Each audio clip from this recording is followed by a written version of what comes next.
Okay, let us begin. The time is 10 o'clock, and I'll call the July 25, 2024 Planning Board meeting to order. We are joined by our Vice Chair Bailey. Good morning, Ms. Bailey. Good morning. And we have Commissioner Giraldo with us as well. Good morning. Good morning.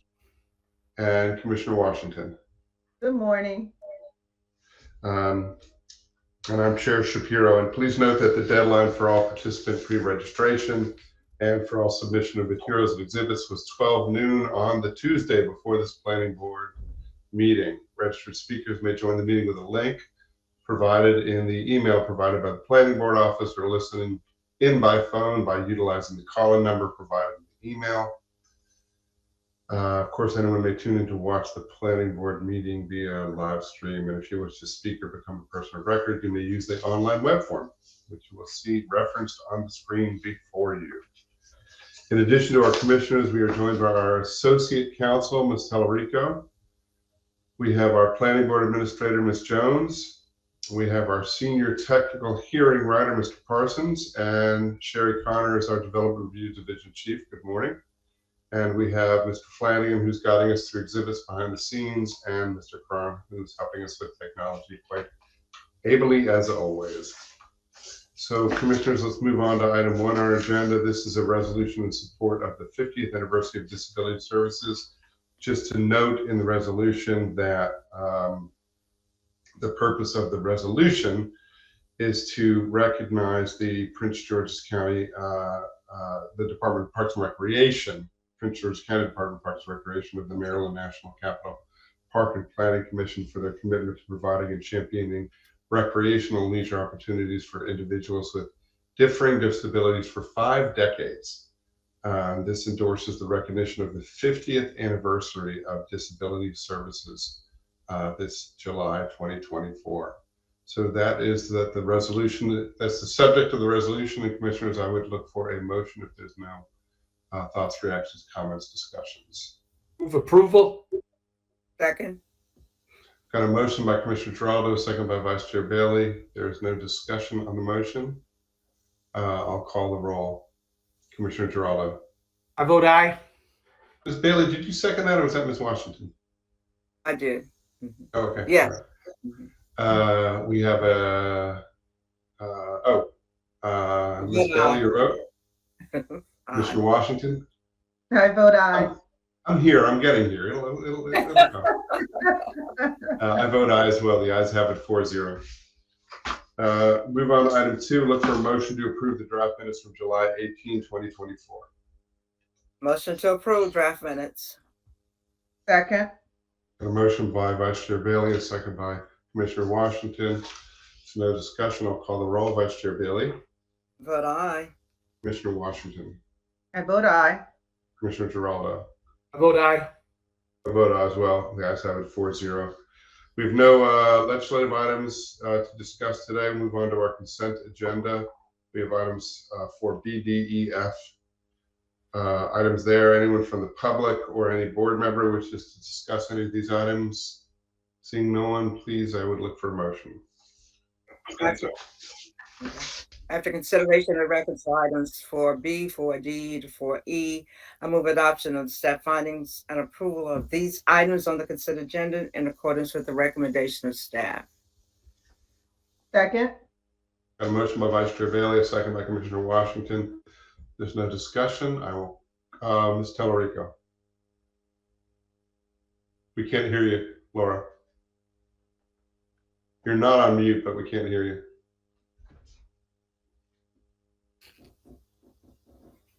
No. All right, take your time.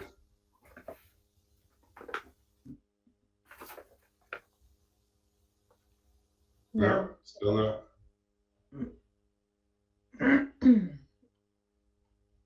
Four. What letter was that, folks? What do we think? E? F. Was that F? 4F, 4F, yes. Frank? Okay. B What through about 4F? F.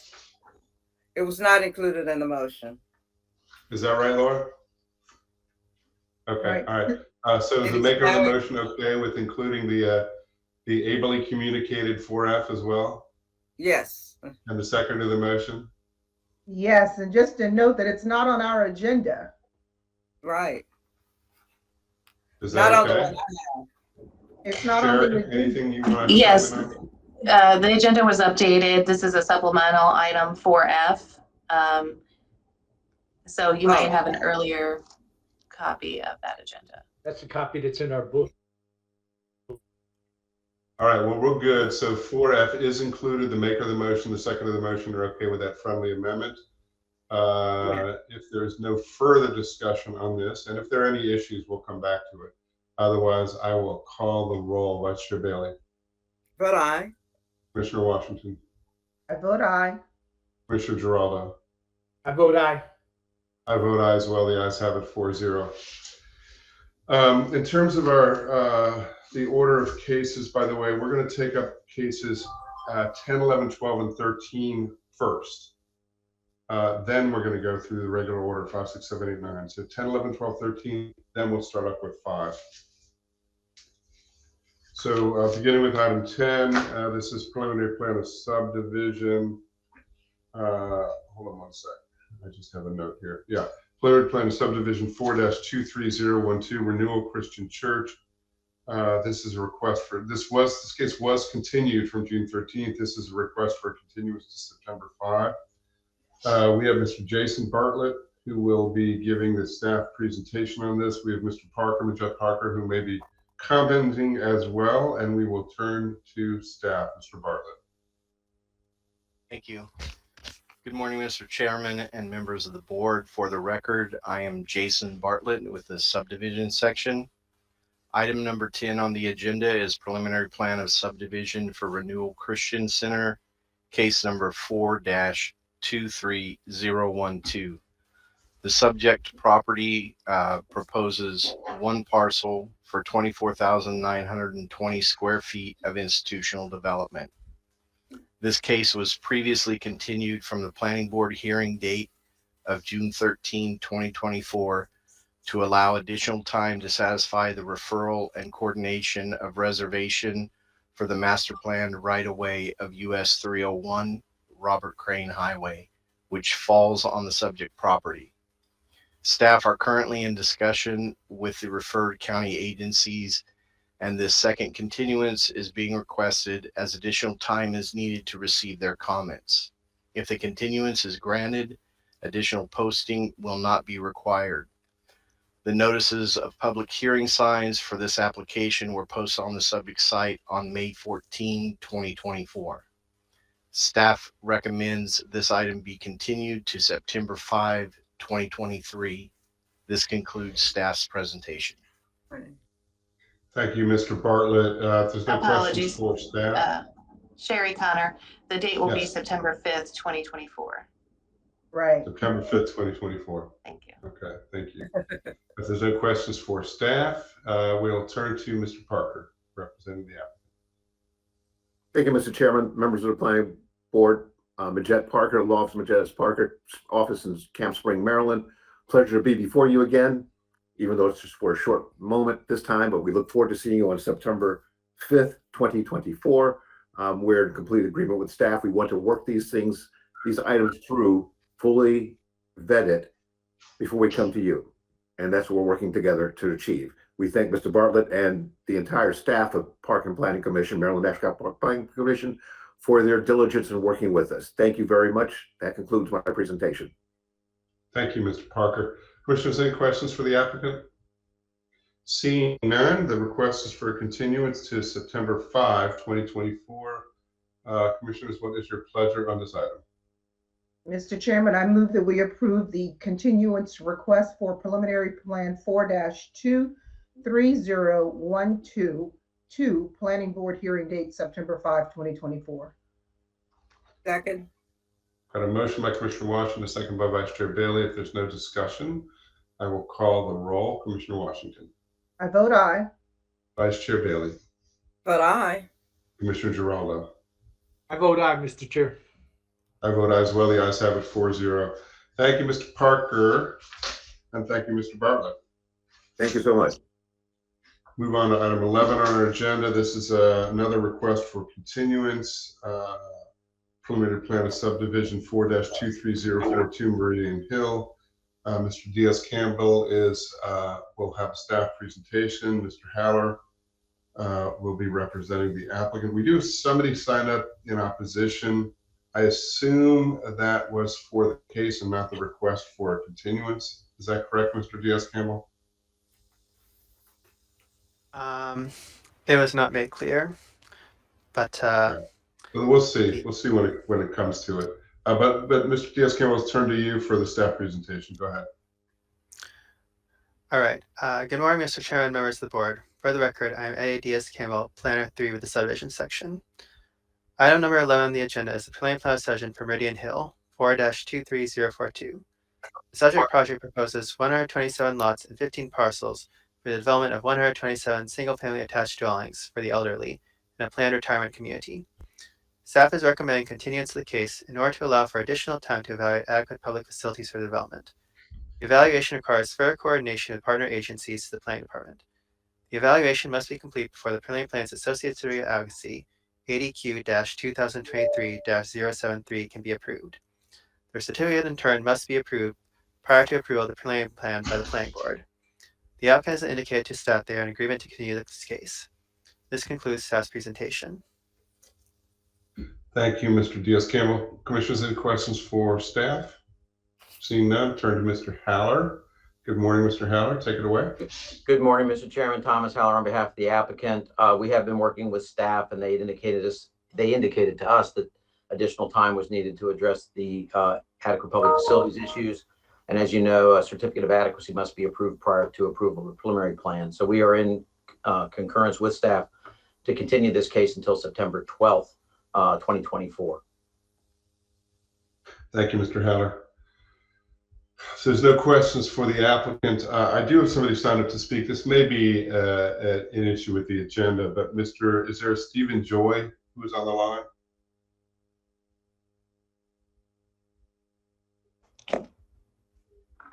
Don't see or hear from anybody, so we've known who is going to be speaking on this. Commissioners, it's a request for continuance, and I would look for a motion. Mr. Chairman, I move that we approve staff's request to continue preliminary plan 4-23042 to planning board hearing date of September 12, 2024. Second. Got a motion by Commissioner Washington, a second by Vice Chair Bailey. I'm going to step out of order a bit because I just received a note that there may have been a Catherine Ferrara who has signed up to speak on this issue. Ms. Ferrara, are you on the line, and are you looking to speak on this request for continuance?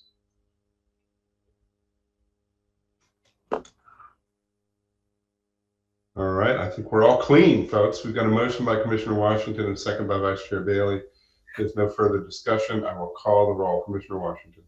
I vote aye. Vice Chair Bailey. But aye. Commissioner Giraldo. I vote aye. I vote aye as well. The ayes have it 4-0. Thank you, Mr. Howard. Thank you, Mr. Diaz-Campbell. Thank you very much. Next, we've got item 12 on our agenda. This is a countywide planning division. This is the December 2023 cycle of amendments, water and sewer service area changes, 2018 water and sewer area changes. This is CR 23-2024. We have Mr. Bobby Ray, who will be giving a staff presentation, I believe, and turn it over to you, sir. Or Mr. Diaz-Campbell, are you presenting on this one? Yes, I sir. see you. Oh, you are. Okay.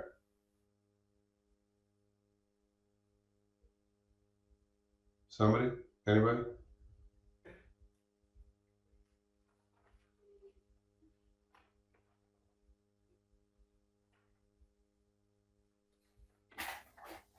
I see that Bobby Ray is on, and he may be trying to adjust his equipment. All right.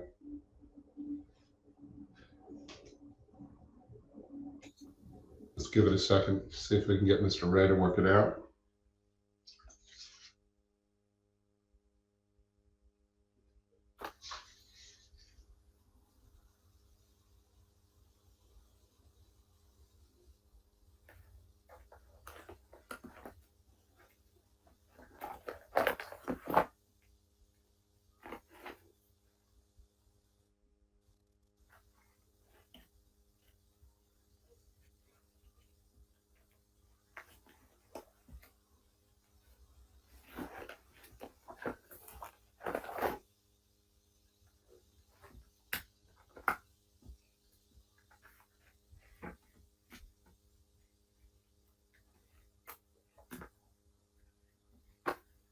apologies, I have confirmed he's just trying to get his equipment running. All right. And while you're doing that, I have in my prep notes, I've referred to this as CR 23-2024. On the agenda, I see that it's listed as CR 64-2024.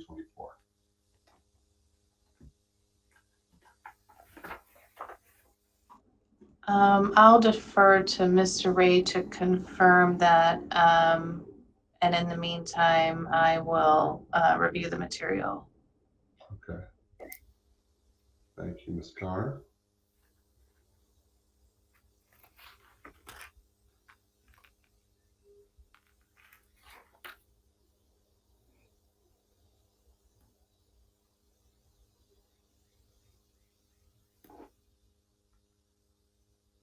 Can we just go ahead and blame CrowdStrike for all this? Is it okay? We have a note from Bobby Ray who's asking if we can come back to him so he can get it working. That is fine, not a problem at all. So commissioners, without objection, let's move on to item 13 on our agenda.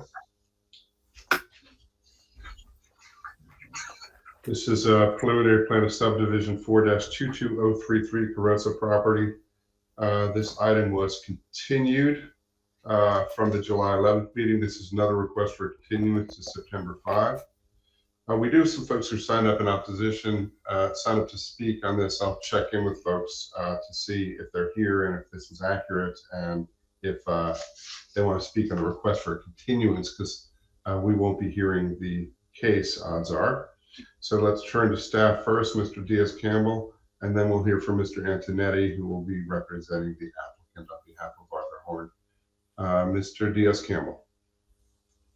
All right. Good morning, Mr. Chairman, members of the board. For the record, I am Eddie Diaz-Campbell, Planner 3 with the subdivision section. Item number 13 on the agenda is the preliminary plan of subdivision for the Carosa property, 4-22033. The subject project proposes 199 lots and 39 parcels for the development of 199 single-family attached dwellings, 401 multifamily dwellings, and 50,000 square feet of commercial development. This case has been continued twice, first from the planning board hearing of June 20, 2024, and second from the hearing of July 11, 2024. As a matter of housekeeping, staff received one exhibit for the record prior to the noon deadline on July 23, 2024. This is supporting material from a citizen signed up to speak in opposition to the application. Staff is recommending a further continuance of the case in order to allow for additional time to evaluate adequate public facilities for the development. The evaluation requires further coordination with partner agencies to the planning department. The evaluation must be complete before the preliminary plan's associated certificate of adequacy, ADQ-2022-014, can be approved. The certificate in turn must be approved prior to approval of the preliminary plan by the planning board. The applicant has indicated to staff that they are in agreement to further continue the case. This concludes staff's presentation. Thank you, Mr. Diaz-Campbell. Any questions for staff before we hear from the applicant, commissioners? No questions. Mr. Antonetti, turn to you. Floor is yours. Good morning, Mr. Chair, members of the Planning Board. For the record, Robert Antonetti of the law firm of Shipley and Horn. I'm here on behalf of the applicant and on behalf of my partner, Arthur Horn. We are in support of the staff's recommendation as stated by Mr. Diaz-Campbell. And we're here to answer any questions that you may have, but we would appreciate your positive consideration of this request before you. Thank you. Thank you, Mr. Antonetti. There's no questions for the applicant. I'm going to check to see if we have folks in the public. Any of these folks are signed up to speak. Do we have Sam Washington here? All right. Do we have Kathy Ogle here? Miss Ogle, Kathy Ogle. I also have on my list of Mr. Charles Askins. Mr. Askins.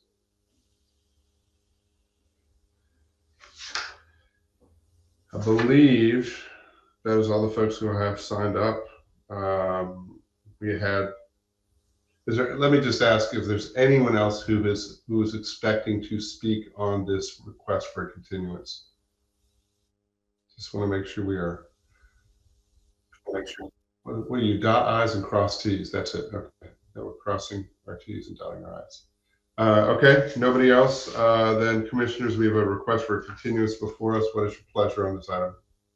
Mr. Chairman, I move that we approve staff's request to continue preliminary plan 4-22033 to Planning Board hearing date of September 5, 2024.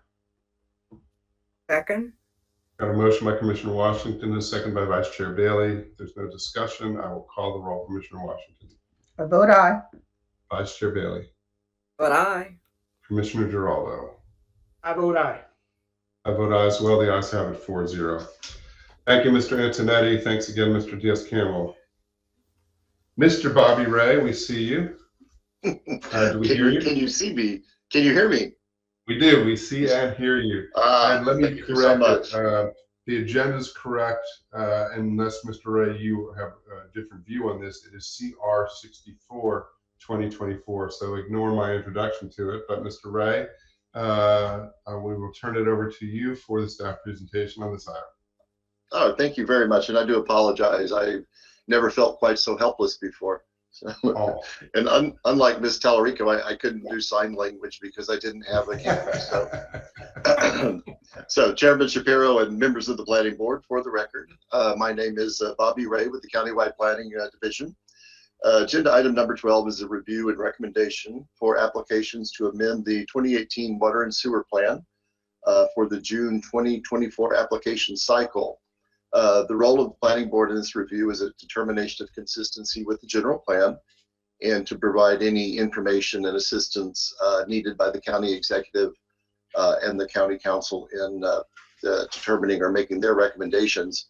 The memorandum that was included in the packet provides planning staff's recommendations, as well as the county executive recommendation for each of the applications received. And the larger report provides all of the comments from the various divisions and sections within the planning department, as well as comments from outside agencies such as WSSC, DPI, and the county health department. And with apologies, can you move me to slide 3, please? Sorry, I got a little ahead of myself. So we have a total of 3 applications for the June cycle. All 3 are within the Piscataway Sewer Basin. They're located in Council District 9. The 3 applications are requests moved from water and sewer category 5 to 4, and all are recommended for approval by the county executive's office. The 3 sites are located within the sewer envelope. They are located within the growth boundary and are within Tier 2 of the Sustainable Growth Act. At the regular meeting of July 16, 2024, the County Council introduced Resolution 0642024 for the June 24 cycle of amendments, and they have been referred to the TIEE Committee for review. Next slide, please. So just quickly, well, since there are so few of them, we can run through them individually. Parker Farms is a proposed 80-unit single-family residential development. It is located on 180 acres and located east of Piscataway Road and north of Floral Park Road. Next slide, please. 1430 Farmington Road East is a 2-unit single-family residential development located on 5 acres. Next slide, please. And this application is for a 3-unit single-family residential development on a 1.6 acre parcel, which is in the larger, within the larger Saddle Ridge subdivision. Next slide, please. And that concludes staff's presentation. As I said, all 3 of the applications are requests to move from 5 to 4. All are recommended by the executive, and planning staff had no issues with the recommendation as well. So thank you. Thank you, Mr. Ray, and thank you for working through the technology issues. Commissioners, any questions for Mr. Ray related to this issue before us? No questions, then I would look for a motion. Mr. Chairman, I move that we adopt the recommendations of staff and approve the requested amendments to the 2018 Water and Sewer Plan, in addition to approving transmittal to the Prince George's County Council. Second. A motion and a second, Ms. Tallarico. Hi. So the motion shouldn't be approval of the water and sewer category changes. It should be like what's on your screen there, approval of the transmittal to the Yeah, because the council approves the changes. Oh, okay. Is that okay with the maker of the motion and Absolutely. Ms. Washington? Commissioner Washington and Vice Chair Bailey, you're okay with that as well? Absolutely. Okay, so we'll have the motion be to approve transmittal of comments and recommendations to the county council. And if there's, thank you, Ms. Talarico. If there's no further discussion, I will call the roll. Commissioner Washington. I vote aye. Vice Chair Bailey. But aye. Commissioner Geraldo. I vote aye. I vote aye as well. The ayes have it 4-0. Thank you, Mr. Ray, and thank you, Ms. Thank you very much. Talarico, for that. And we will modify that recommendation next time we come back, so there's no confusion. Okay, thank you. Thank you. So we'll move on to item 5 on our agenda. This is a preliminary plan of subdivision 4-22068 Eagle Lake Campground and Resort. Mr. Gibbs will be representing the applicant. Mr. Diaz-Campbell will be giving us a staff presentation. This is an evidentiary hearing. If we have folks who have signed up to speak, I will swear them in at the appropriate time. And we will start with our staff. Mr. Diaz-Campbell, take it away. All right. Good morning, Mr. Chairman, members of the board. For the record, I'm Eddie Diaz-Campbell, Planner 3 with the subdivision section. Item number 5 on the agenda is the preliminary plan of subdivision for Eagle Lake Campground and Resort, 4-22068. The subject project proposes 5 parcels and 1 out parcel for development of a recreational campground. The applicant is subject to approved certificate. The application is subject to approved certificate of adequacy ADQ-2022-092. The applicant submitted 2 exhibits prior to noon deadline on July 23, 2024. Applicant's Exhibit 2 is a letter of support from the Brandywine North Keys Civic Association. Applicant's Exhibit 1 includes requested revisions to the staff recommended conditions of approval. Staff is in agreement with all the requested revisions except the requested revision to condition 15. For this condition, staff and the applicant have agreed to alternate timing for providing the approved storm management concept plan. I'll read a new revised condition into the record as follows. Prior to acceptance of the special exception, an approved revised stormwater concept plan shall be submitted. The limits of disturbance and layout shall be consistent with the preliminary plan of subdivision and type 1 tree conservation plan. Staff recommend adoption of the findings of the technical staff report, approval of type 1 tree conservation plan TC1-009-2024, approval of a variance to section 25-122B1G, approval of a variation from section 24-122A, and approval of the preliminary plan of subdivision, subject to conditions contained in the staff report, and as modified by applicant's Exhibit 1, except for condition 15, which should be modified as read into the record. This concludes staff's presentation.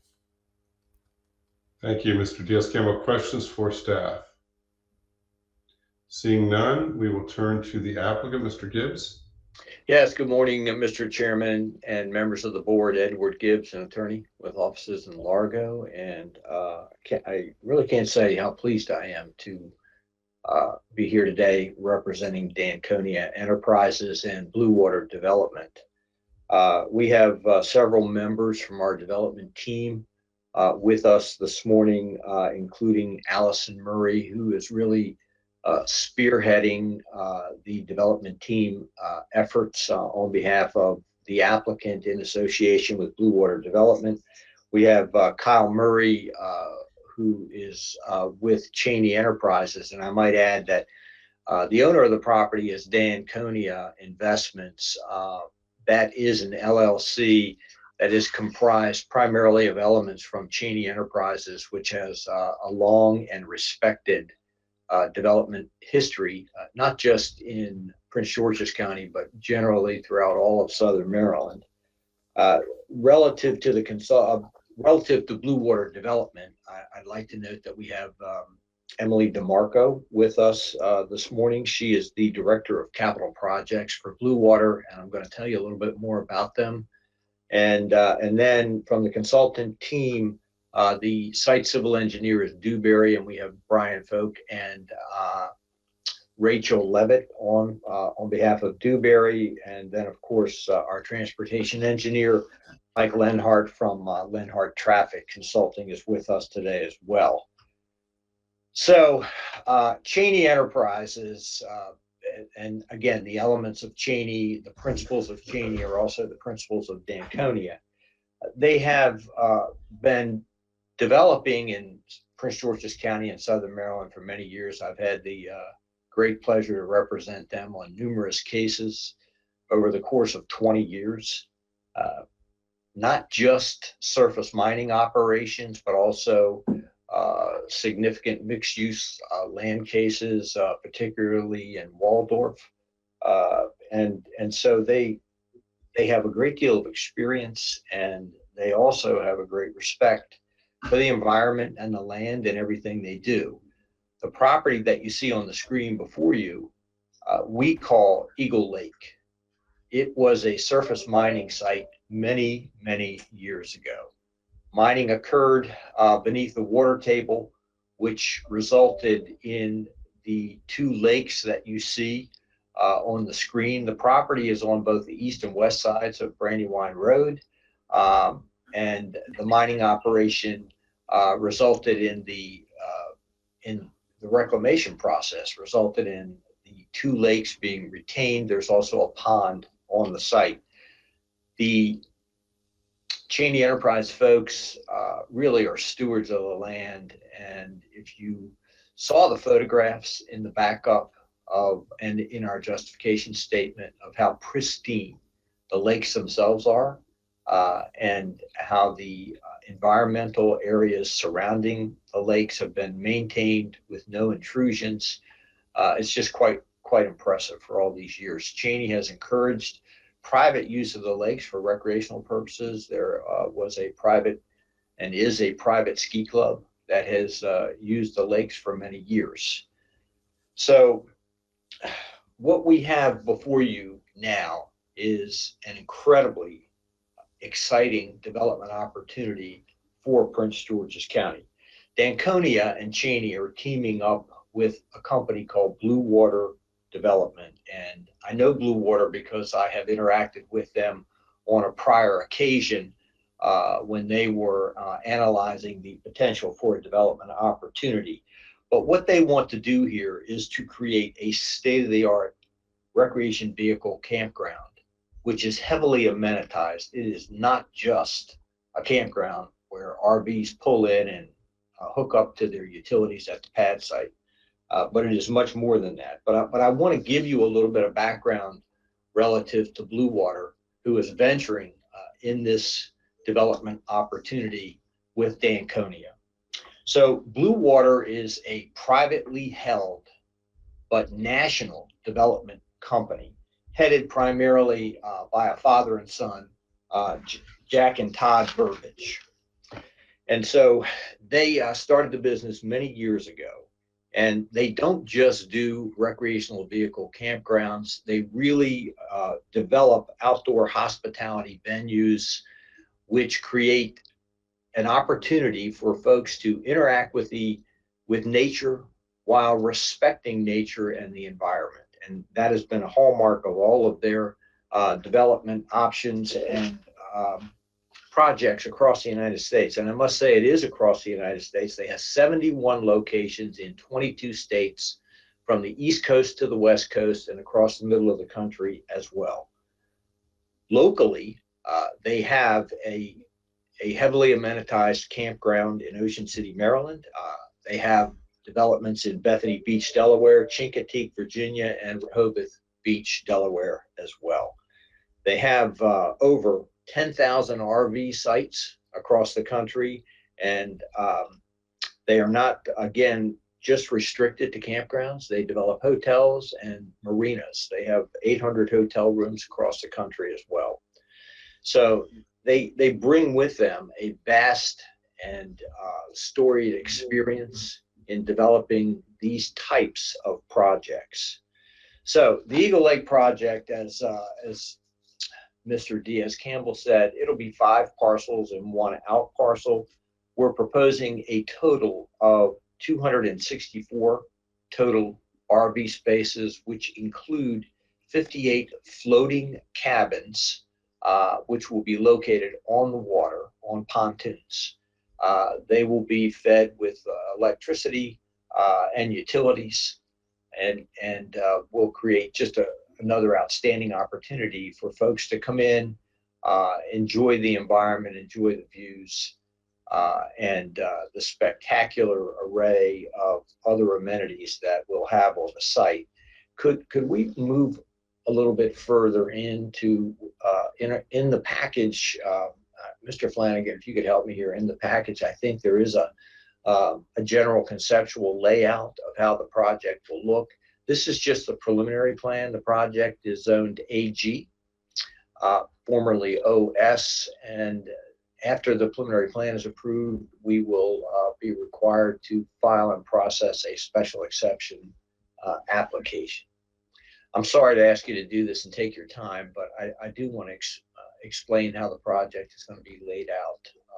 Yeah, we're happy to have you do it. Mhm.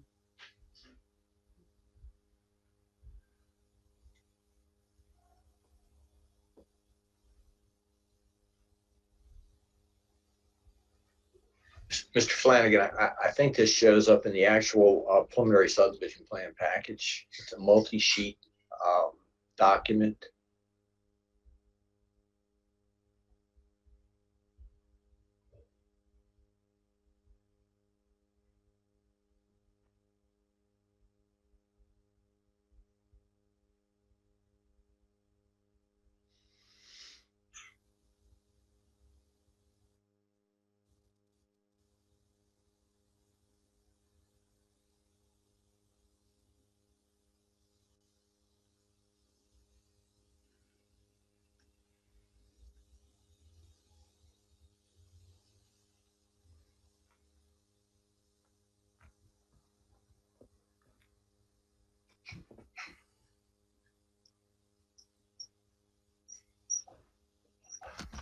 Mr. Gibbs, are we on the right track?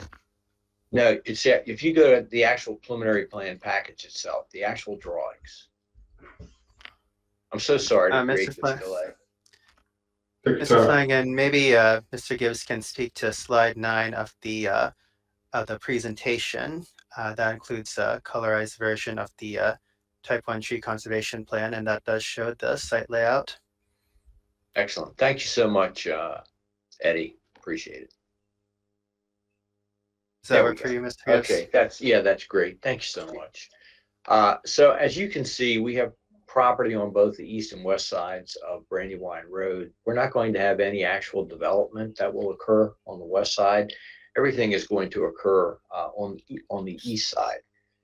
What you see in gray is the entrance road that will come into the project. All roads on site will be private and maintained by the business association, which will be created to both own and be responsible for maintenance.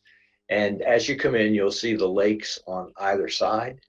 And when you get to the circle, internal to what it's labeled as parcel A, right there, okay? Mhm. And so off immediately on the left or the north of the drawing will be the amenity area. That amenity area is going to include a water park with a pool, water slides, other just heavy water amenities, a miniature golf course, and a restaurant. And the parking that you see is parking that will be allocated just to those uses. Ringing the northeast side of the lake, the large lake at the bottom, the little gray squares that you see are the floating cabins that will be available. Folks who don't own an RV necessarily will be able to make a reservation to rent a floating cabin, drive in to the parking spaces that we have, and spend some time simply enjoying nature and enjoying the amenities of the site in one of these floating cabins. As you proceed farther into the site, you will see running north and south and sort of with an amber or a yellow tint to it is the Pepco transmission line. On either side of that transmission line, you see a number of pad sites, which are the actual pull-off locations for the individual RVs.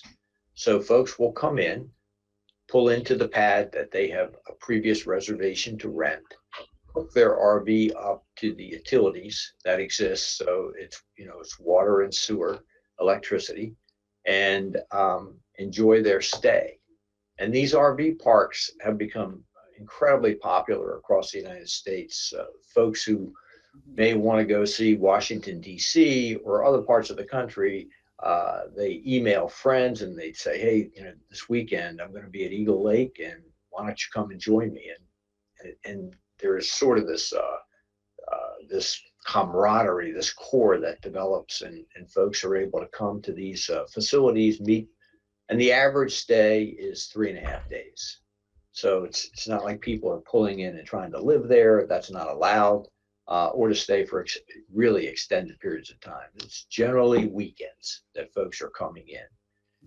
What you see up in the parcel 4 area is where the wastewater treatment plant will be located. We're in tier 4, so there's no public water and sewer. We had to perk the ground, and there's a wastewater treatment plant and of course percolation facilities to take the treated water and put it through gravel and siltation, just as you would on a much smaller scale for any home that has a well and septic tank. That's pretty much the layout of the facility. I can't say enough about how much time has gone into the preparation of this plan. We've been working on this case for probably 2 years before we've gotten it to where it is. We had environmental studies that had to be completed. We had to be interfacing with MDE and the Corps, and we're finally at a point where we have a preliminary plan and an exciting, incredibly exciting, really, adventure opportunity, not just for the developers, but for Prince George's County, because certainly residents of the county may want to bring their RVs down here and partake of the opportunities as well. I want to talk a little bit about our community engagement. We have reached out numerous times to the Brandywine North Keys Civic Association. Presentations have been made to the association, so much so that Mr. Earl Mitchell, president of Brandywine North Keys, has authored the letter that I submitted into the record indicating their total support for the project. We've also met with the Baden-Nequasco Civic Association and given them a briefing on the project as well. During the course of the community engagement, Blue Water and Danconia arranged for a bus tour down to the Ocean City complex. It was immensely successful and created a great deal of excitement among community members who were able to partake in that tour, so much so that a request was made to allow residents of the area to have access and to utilize the amenitized area of the park in addition to the RV area. And we are in the process. First of all, Blue Water and Danconia have been immensely excited about that opportunity to provide this amenity for residents in the area. And we're working out the details of how that all will be handled, but it definitely will result in community access to all of the amenities at the Eagle Lake Park. With that being said, the staff report is extremely comprehensive in nature. As always, it's a great pleasure to work with Eddie Diaz-Campbell and other members of the Park and Planning Commission staff, including environmental planning. We think that the staff recommendation with the modifications that we've agreed to is fair, and we appreciate the staff's willingness to work with us to address a couple of these conditions. We have an approved stormwater management concept plan. However, that approval occurred when we were going to put the wastewater treatment plant on the west side of Brandywine Road. We had to move the plant to the east side and that results in the need to revise the stormwater concept plan. We don't think that it's going to be a massive revision that's going to have substantial impacts in any way on PMA or environmental matters. But the environmental planning section has said, listen, we really do need to have that approved plan in order to fairly evaluate the special exception application, which is going to be following this preliminary subdivision plan.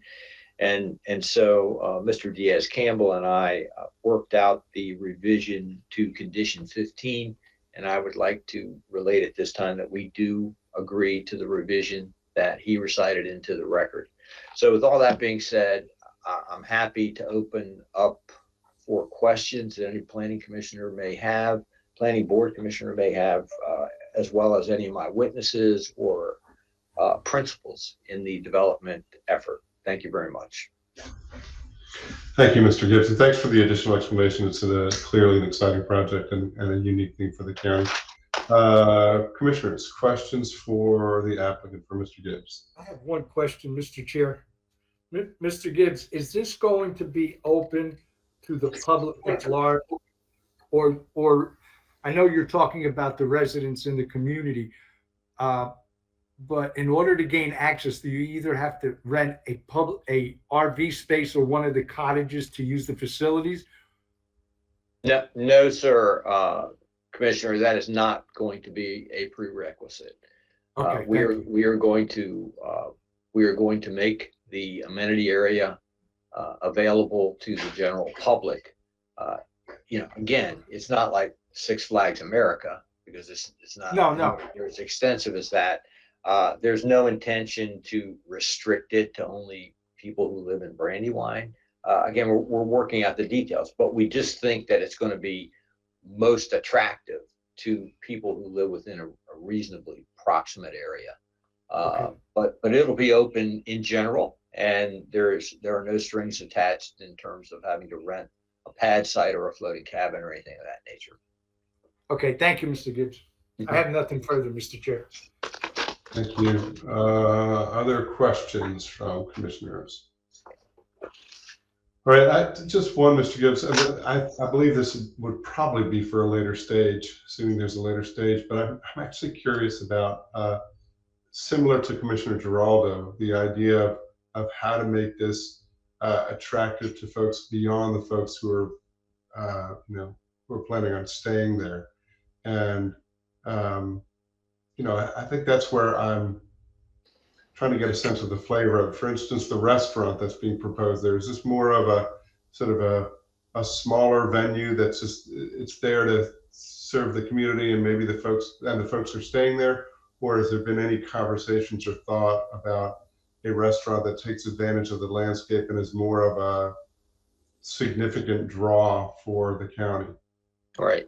That's a good question, Mr. Chairman. So I will tell you that my understanding during the initial planning stages, that the restaurant sort of had a smaller scope, but given the substantial interest which has now been generated by the community after they visited the Ocean City site, my clients are just re-envisioning how the whole amenitized area is going to be developed. And I must say, we'll have a lot more information when we get into the special exception process and are able to have a better idea of exactly how large that restaurant's going to be. But obviously, my client wants it to be large enough, or as large as possible, to accommodate the interest.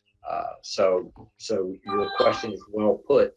And but unfortunately, I don't have the final answer right now. No, and we wouldn't need it at this stage anyhow. I would just say to flag this for them, but it sounds like you're already having a conversation where there's so much pent up demand for higher end dining that, if you come up with some kind of a concept here that sort of serves both needs, I just can only imagine it's going to be a smash hit.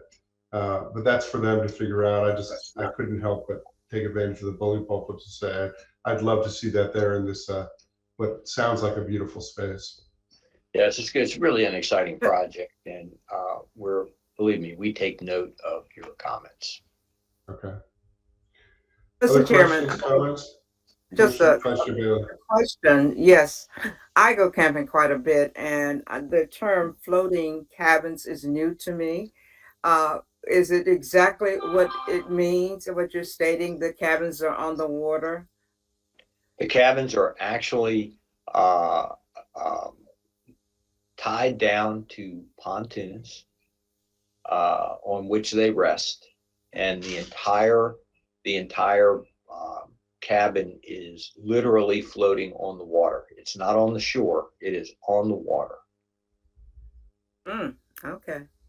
Yeah, it's pretty innovative and very exciting, quite frankly. And looking forward to showing you elevations when we come back with the special exception. Looking forward to seeing that. New experiences every day. Indeed. Thank you. All right, other questions for the applicant? Seeing none, we have some folks who signed up to speak. Again, I'm not sure if that was accurate or an error. I have on my list Ms. Ferrara, Catherine Ferrara. Ms. Ferrara, are you on the line?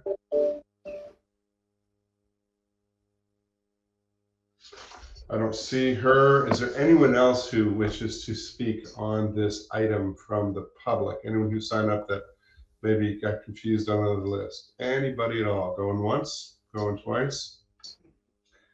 All right, Mr. Gibbs, this is an evidentiary hearing, so you do have the final word. Anything else that you want to add for us?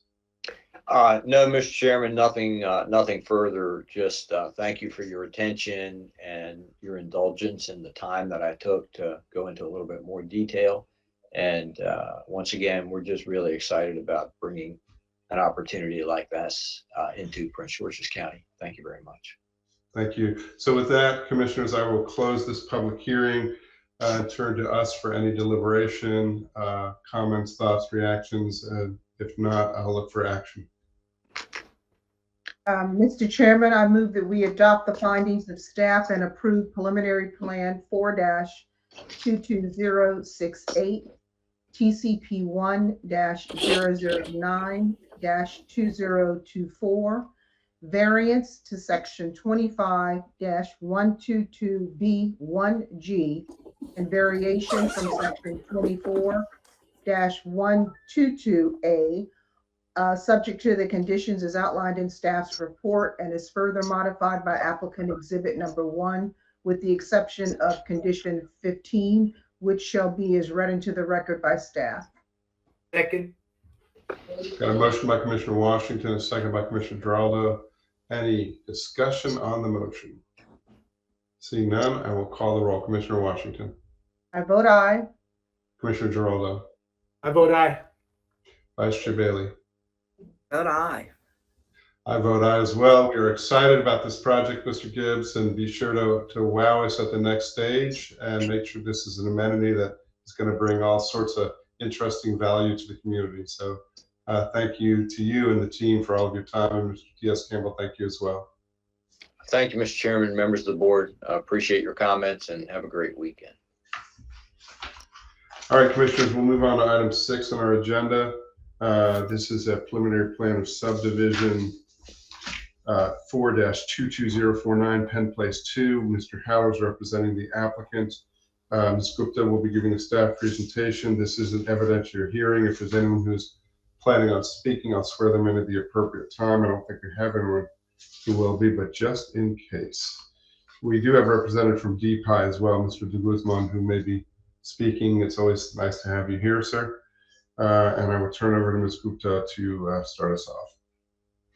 Thank you, Mr. Chair, and doing a quick sound check. Yes, we can hear you fine. Thanks. I appreciate that. Good morning, Mr. Chair and members of the Planning Board. For the record, I'm Mridula Gupta with the subdivision section. Item number 6 on the agenda is a preliminary plan of subdivision 4-22049 titled Penn Place 2. This subdivision proposes one parcel for development of 58 multifamily dwelling units. This application is supported by an approved certificate of adequacy ADQ-2022-042. As a matter of housekeeping, the additional backup includes 4 exhibits received from the applicant prior to the Tuesday noon deadline and 1 staff exhibit. Next slide. The 4.91 acre site is located within Planning Area 75A and Council District 7. Next slide. More specifically, the site is located in the southeast quadrant of the intersection of Marlboro Pike and Penn Crossing Drive. Next slide.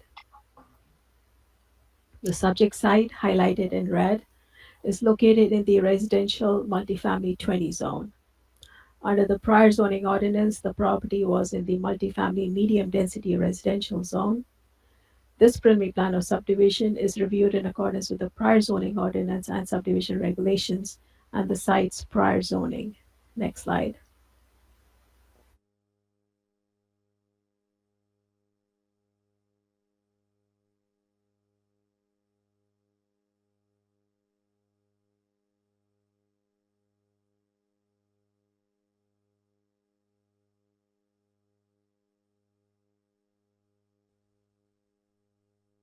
Hello.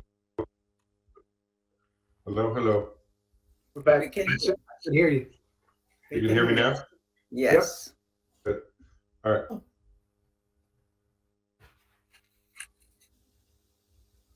Bridla, can we hear you? Mr. Chair, doing a quick sound check again. Yeah, we can hear you fine. Thank you. Laura, this all started with you. You were the first one who couldn't hear it. Maybe it was all your fault. I've cursed the computers today. I can tell you I was freaking out because my computer went dark, and then I realized your offices are right next to mine. So you had the same power surge we did.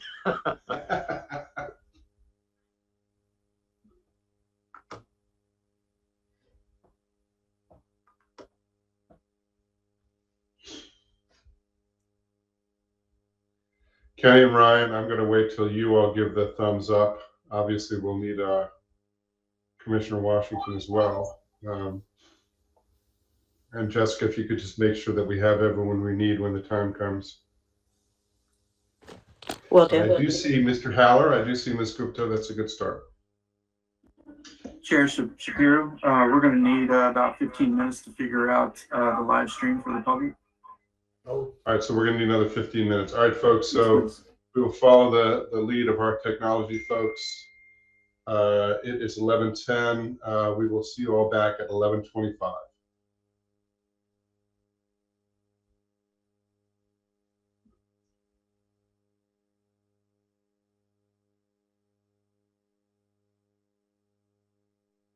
Hey, Dorothy, your camera's still on, by the way.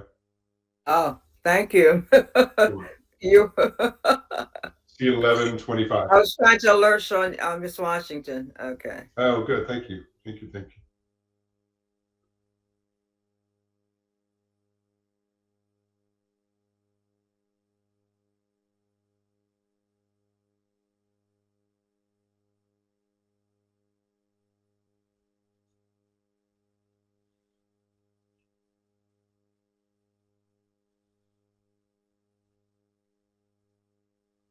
How are we making out, folks?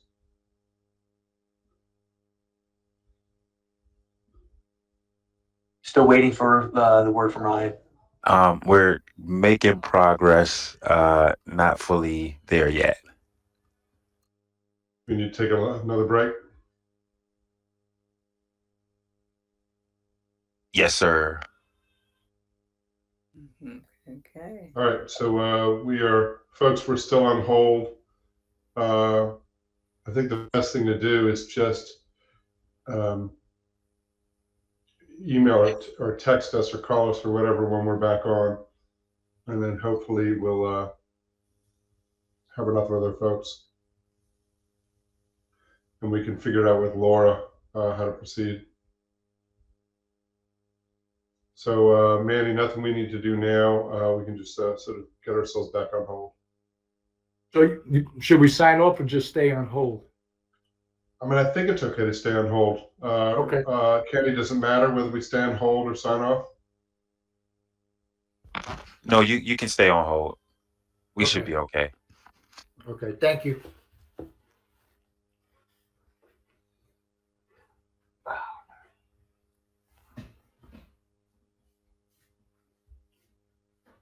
Hey, Manny, you probably want to turn off your camera and mic, though. Okay, will do.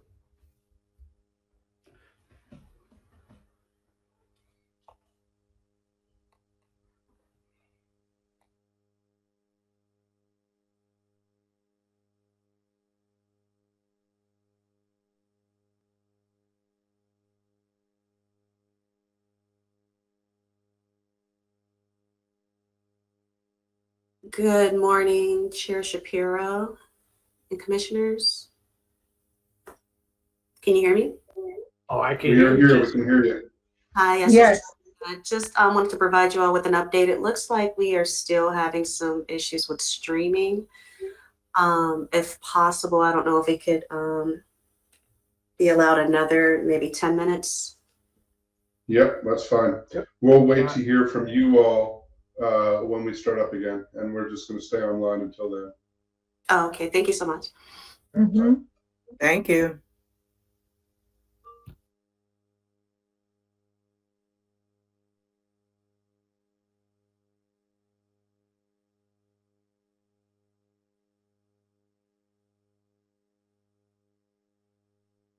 This conference will now be recorded.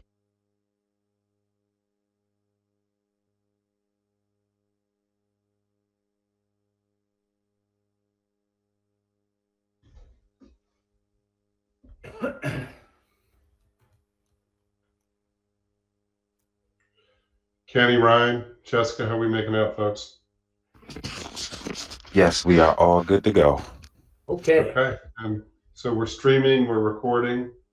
Yes, sir. Okay. All right, let me ask everybody to gather back.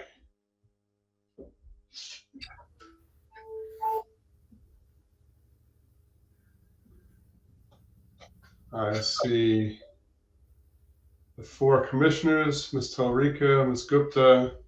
Let's wait for Mr. Haller.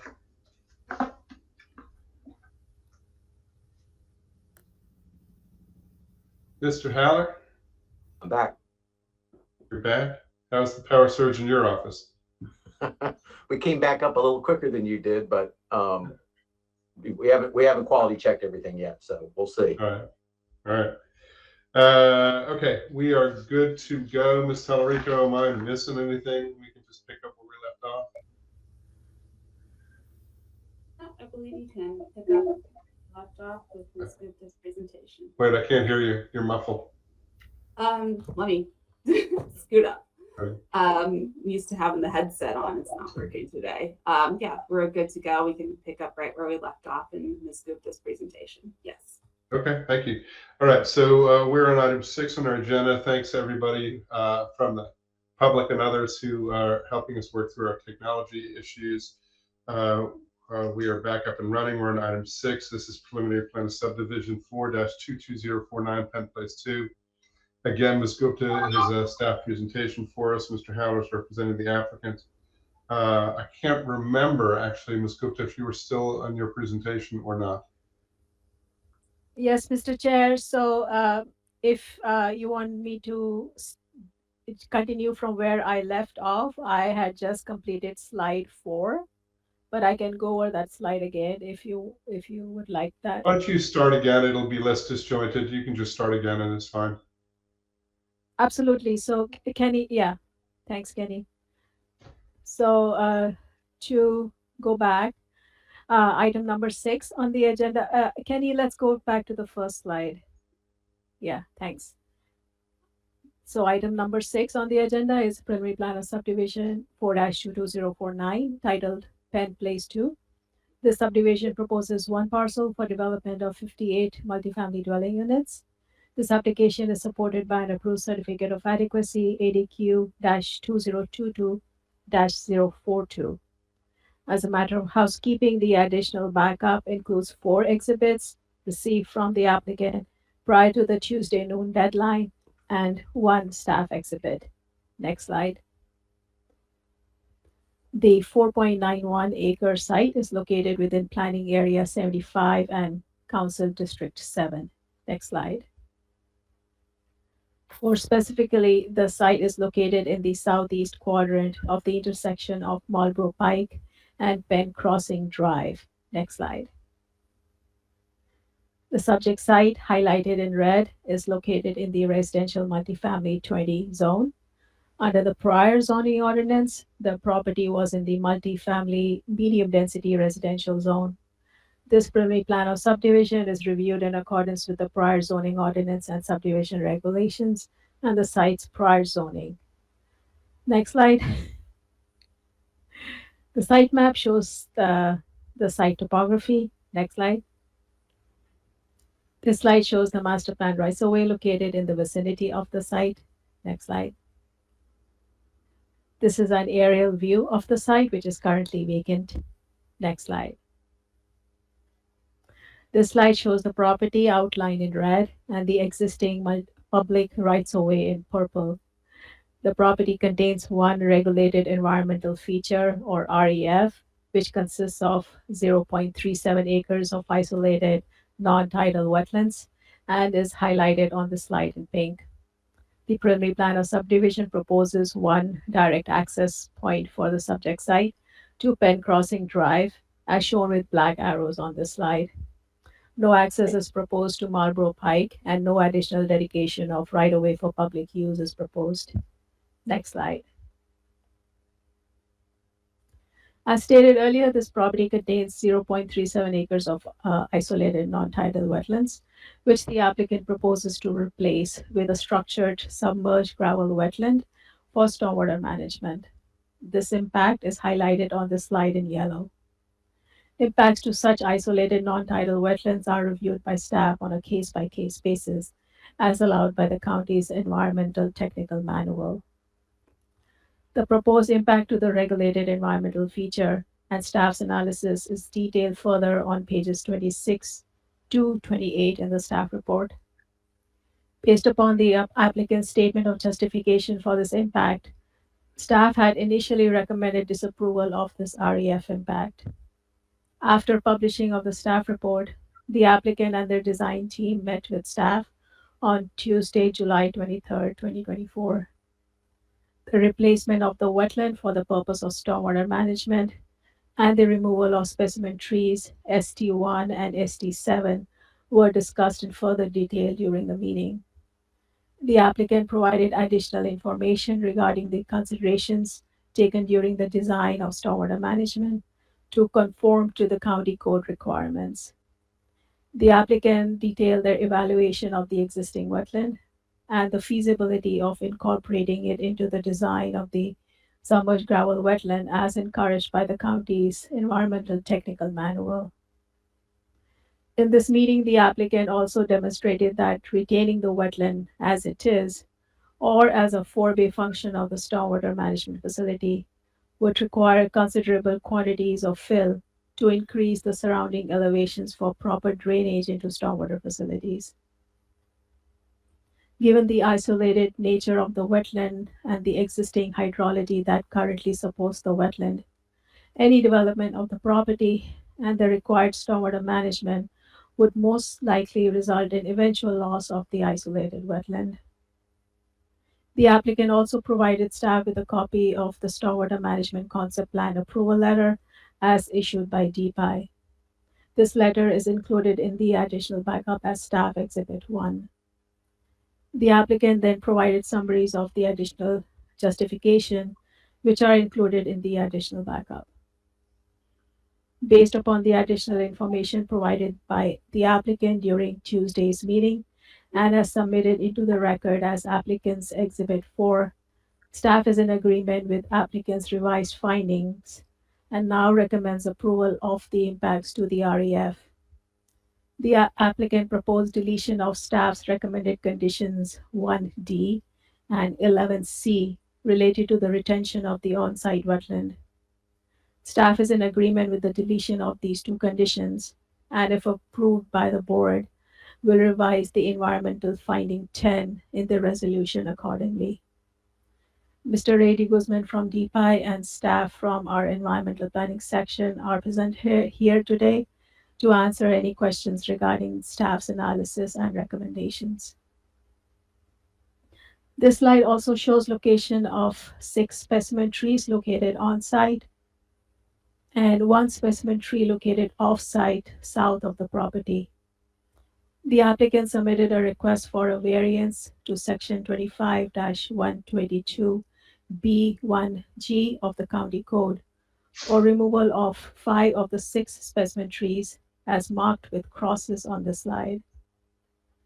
Based upon the applicant's statement of justification for the variance, staff had initially recommended approval of the variance for specimen trees 2 and 3 and disapproval of variance for specimen trees 1, 4, and 7. Staff's analysis of the variance request is detailed further on pages 21 to 26 in the staff report. Based upon the additional information provided by the applicant during Tuesday's meeting and as submitted into the record as applicant's exhibit 2, staff is in agreement with the revised findings and supports the variance request for removal of specimen trees 1 and 7 for the development of the proposed submerged gravel wetland stormwater management facility in accordance with the approved stormwater management concept plan number 36919-2024-SDC as issued by DBI. Specimen trees 1 and 7, in accordance with specimen trees 2 and 3 now recommended for removal, are marked with a red cross. Variance for removal of specimen tree 4, shown on this slide with a blue cross, is still recommended for disapproval. The applicant proposed revision of staff's recommended condition 11B related to the retention of specimen trees 1, 4, and 7. Staff is in agreement with the revision and, if approved by the board, will revise the environmental finding 10 in the resolution accordingly. The applicant also requested revision to condition 8E, which requires the development to provide long-term bicycle parking and that it should be provided within the multifamily buildings. The applicant clarified that the architecture of the proposed multifamily units will be similar to that of townhouses, with little or if no common areas to provide long-term bike parking facility in the building interiors. The applicant's proposed revision includes addition of a sentence, which is in red text in applicant's exhibit 1 on page 3 of your backup. And this sentence states that the long-term bike parking shall be located within the multifamily buildings or the amenity building.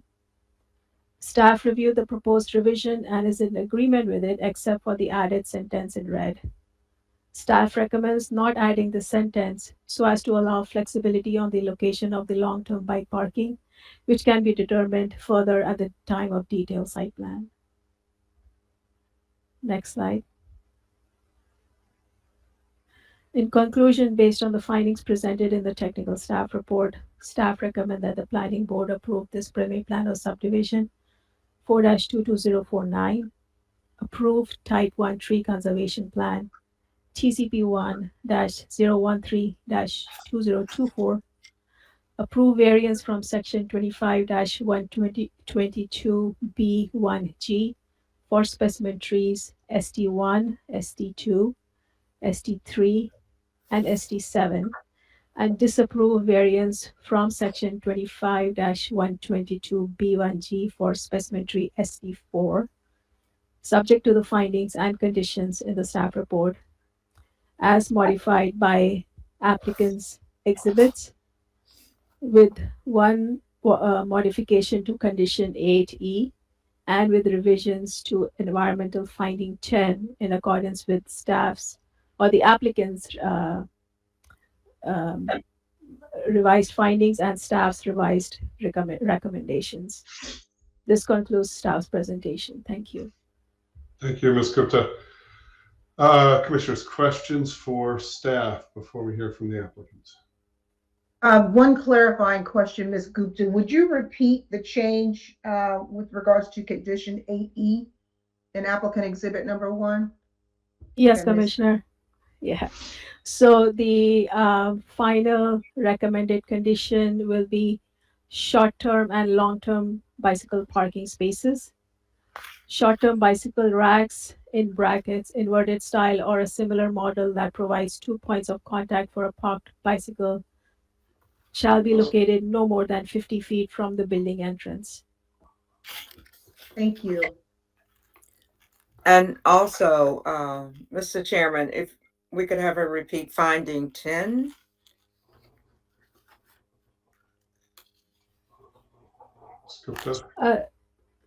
Yeah, Commissioner Bailey, finding 10 in the staff report will need to be revised based on the applicant's exhibits. Exhibits 2 and 4. So they are in your additional backup as documented, and Okay. staff will. Thank you. All right, I do see it now. Thank you. Sure. All right, other questions for staff? Seeing none, we'll turn to the applicant. Actually, before Mr. Heller, do we have Mr. De Guzman or anyone from DPI that's here? Yes, sir. Present. Okay, great. Just wanted to recognize you, and we'll hear from Mr. Haller and give you an opportunity to weigh in too if you have anything to add. And we're glad you're in attendance, and thank you for being flexible with all our technology issues. You're welcome. Thank you. Mr. Haller. Thank you very much, Mr. Chairman, and good morning once again. Thomas Heller on behalf of the owner and the applicant in this case, which is Penn Place 2 Owner LLC. The owner of this property is an affiliated entity with Velocity Companies, who I think the planning board is familiar with.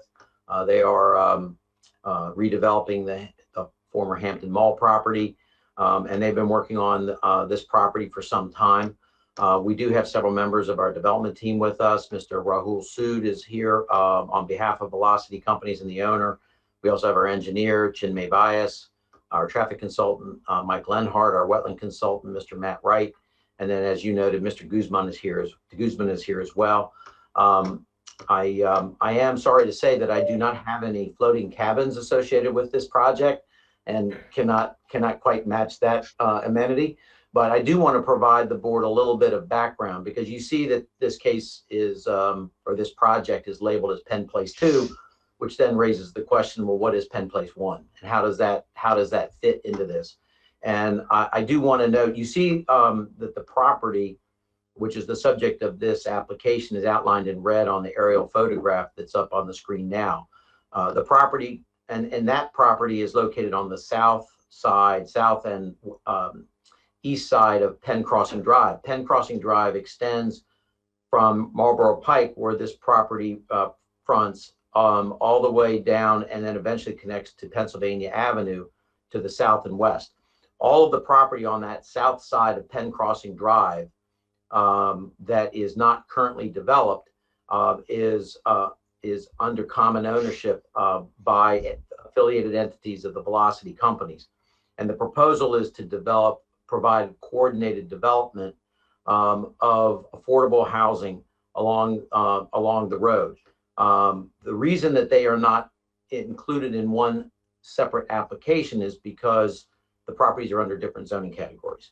Penn Place 1 is zoned MXT and was the residue of a larger development that you see on the other side of Penn Crossing Drive, the Penn Crossing Townhouse development, whereas this property was in the R18 zone under the prior ordinance. And so because they were under separate zoning classifications, we had separate development processes that we needed to go through.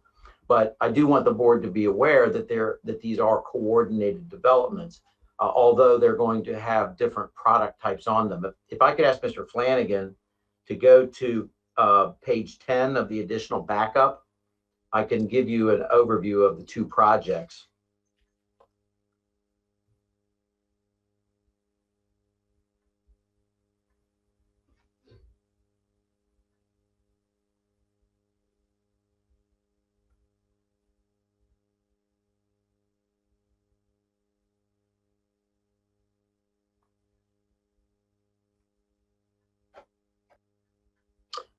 That's perfect. That's perfect. So again, as I mentioned, the property literally extends from Pennsylvania Avenue on the west, around the circle on Penn Crossing Drive, all the way around Penn Crossing and all the way up to Marlboro Pike.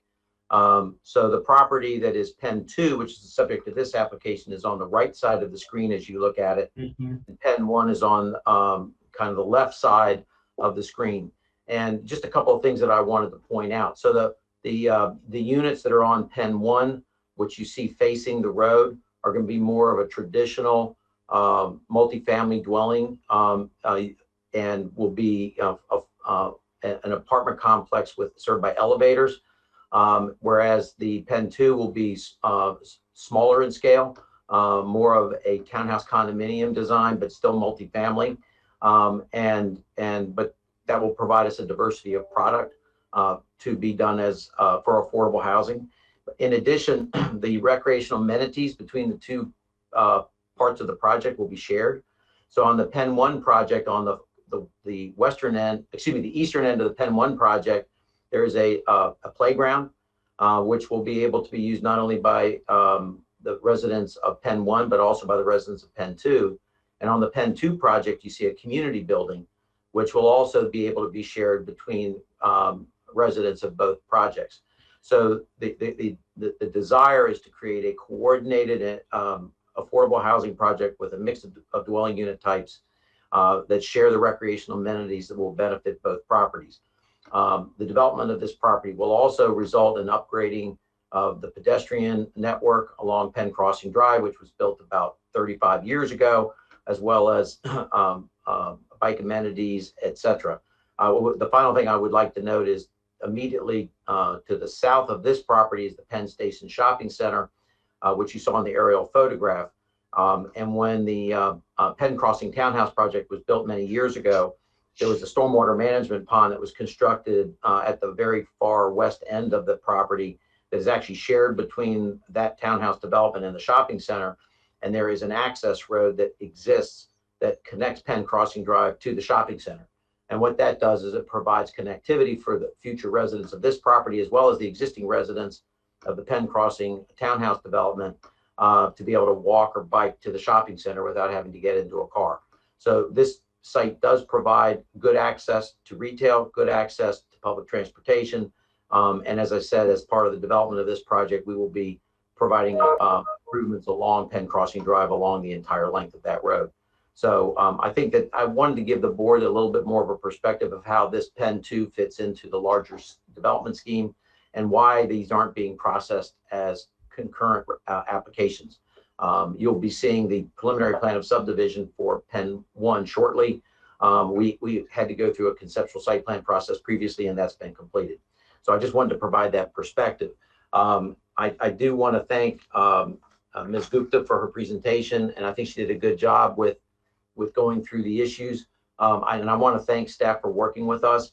This site was unique because we were struggling with how to address some of the issues related to the property, particularly stormwater management. And as staff noted, there is a wetland area in the northeast corner of the property. And we had gone back and determined that that wetland area was actually a result of a trespass by an adjoining property owner who had done some unauthorized grading on the property and resulted in basically creating a low area on the property that over the course of many years turned into a wetland. But in terms of evaluating how best to provide stormwater management, it was determined that that was the most appropriate location for the submerged gravel wetland that we're proposing to construct.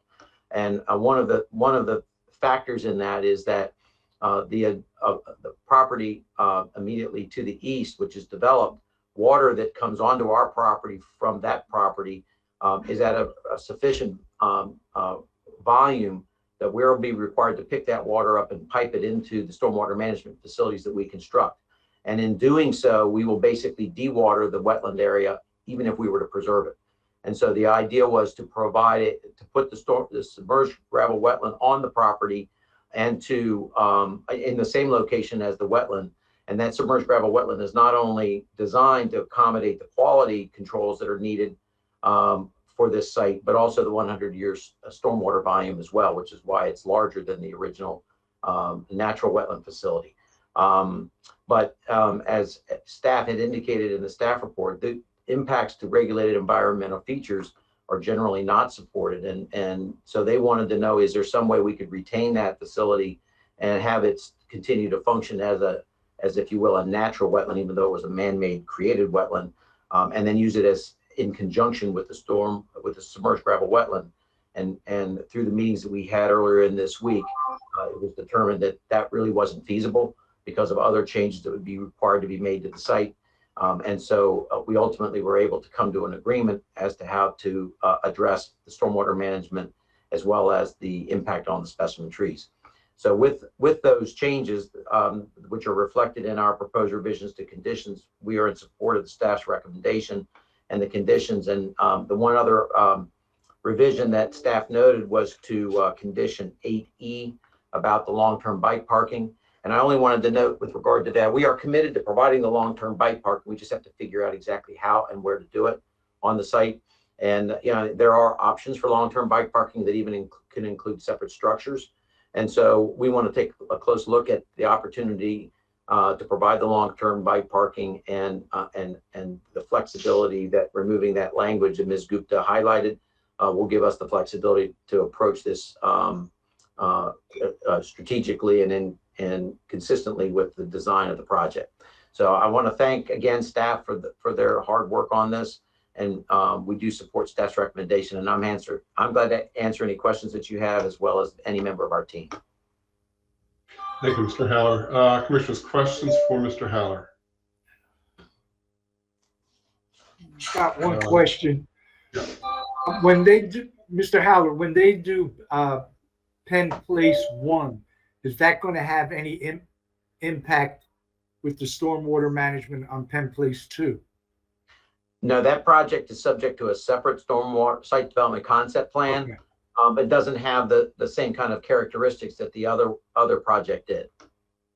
Okay, thank you. Other questions for the applicant? All right, let me start. First of all, again, recognize Mr. de Guzman. Do you have something that would be helpful for us to hear at this point, or are you just there to answer any questions? If you're going to be speaking, I do need to swear you in. All right, do you solemnly swear or affirm that your testimony will be the whole truth and nothing but the truth? I do. Okay, consider yourself under oath. Somebody needs to mute. Somebody in the car, I believe. Kevin, can you help me with this? Thank you, thank you. Okay, Mr. de Guzman, go ahead, take it away. You're on mute, sir. Good morning, everyone. Good morning, Chairman. Good morning, the board. And my name is Ray de Guzman. I'm the Acting Associate Director with DPI. And I would like to just confirm and attest the statement made by the staff and by Mr. Haller that the engineered submerged wetland will probably be a better enhancement than the naturally formed wetland or man-made wetland that was occurred a long time ago.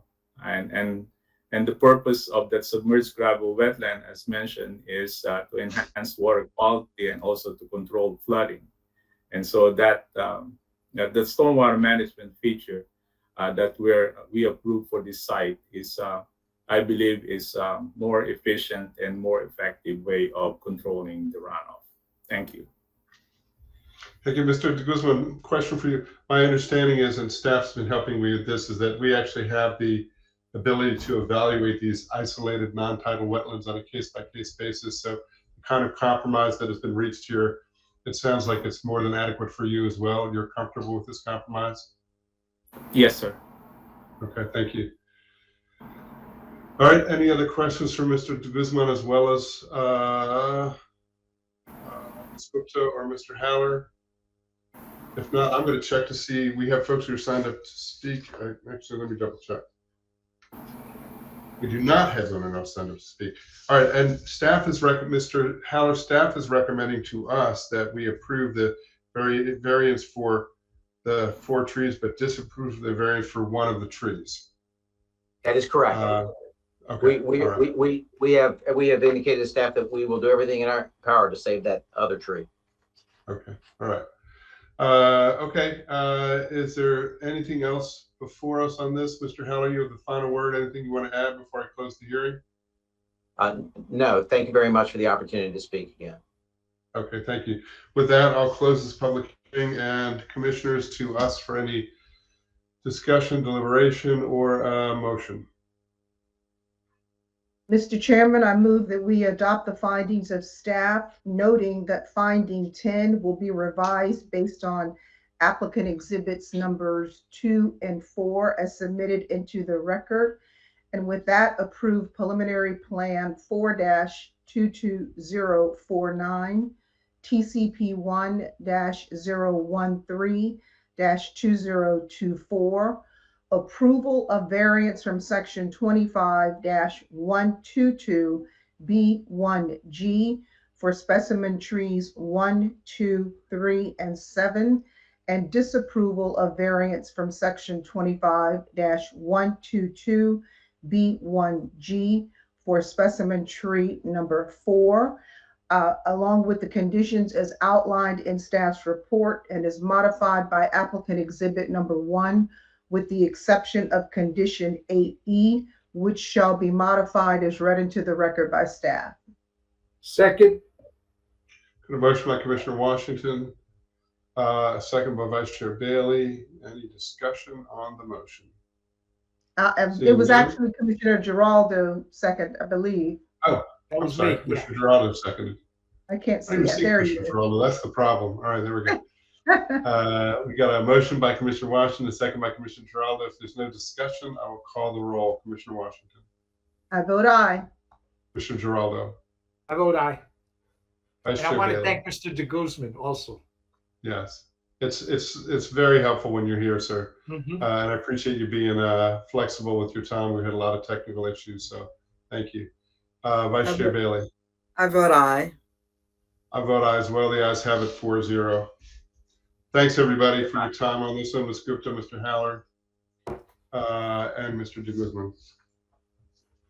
All right, next we have item 7 on our agenda. This is Countywide Planning Division. This is a mandatory referral, MRF 2023-004, University of Maryland, Stanley R. Zupnik Hall. We have Mr. Sanders, who's representing the applicant with the University of Maryland. We have Ms. Osei, who's giving a staff presentation. I don't think we have anyone else signed up to speak except for members of the applicant's team. And I will turn it over to Ms. Osei for a staff presentation. Thank you, Mr. Chairman. Good afternoon. Vice Chair, members of the board. For the record, I'm Christine Osei, Countywide Planning Division. Item 7 is a proposed Stanley R. Zupnik Hall at the University of Maryland. The project was accepted on April the 18th, 2024, with a waiver letter from the applicant to review beyond the 60-day time frame. The project has no issues and no opposition as we know of. At the point of, I guess, a point of acknowledgement on July 22nd, 2024, staff received documents from the applicant, a copy of the Maryland Aviation letter, and a copy of the applicant's responses to the recommendations in the staff report and in the PowerPoint, just to acknowledge those. Those came on time and they were also sent to the chairman's office. The site is approximately 2.53 acres, consisting of 2 existing surface parking lots on the northwest corner of intersection of Payne Branch and Stadium Drive, outside the limits of the city of College Park.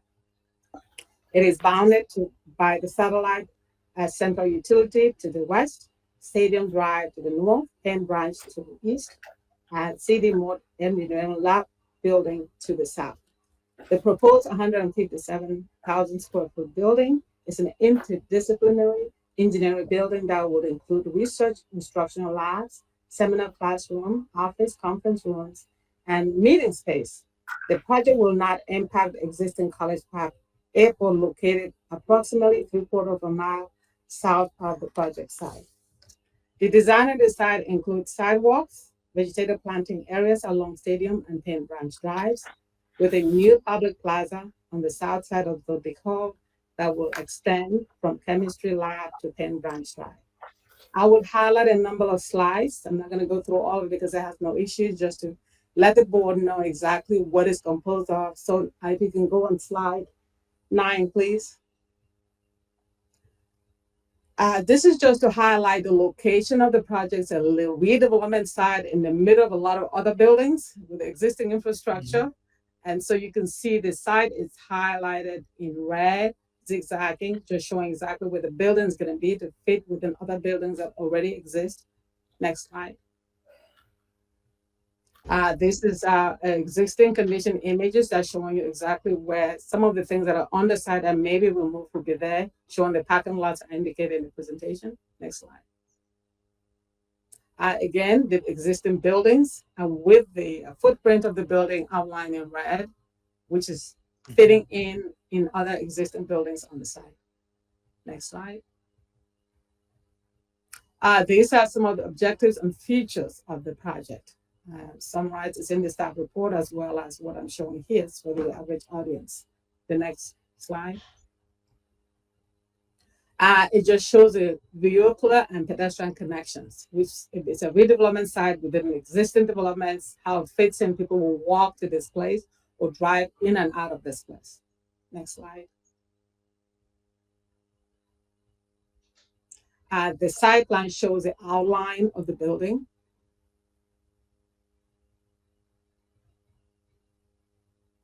The building itself is shown in the red hatched area with the plaza area that I mentioned in part of the features. Next slide. These are some of the renderings, architectural rendering, what the building will look like from Stadium and Penn Branch Drives. Again, looking from the south, view of the building, right in the middle of other existing buildings. Next slide. This is the ground floor level. And then it really shows exactly access to the building, how it looks like internally. That really brings a point of referencing to the site, which is a redevelopment site.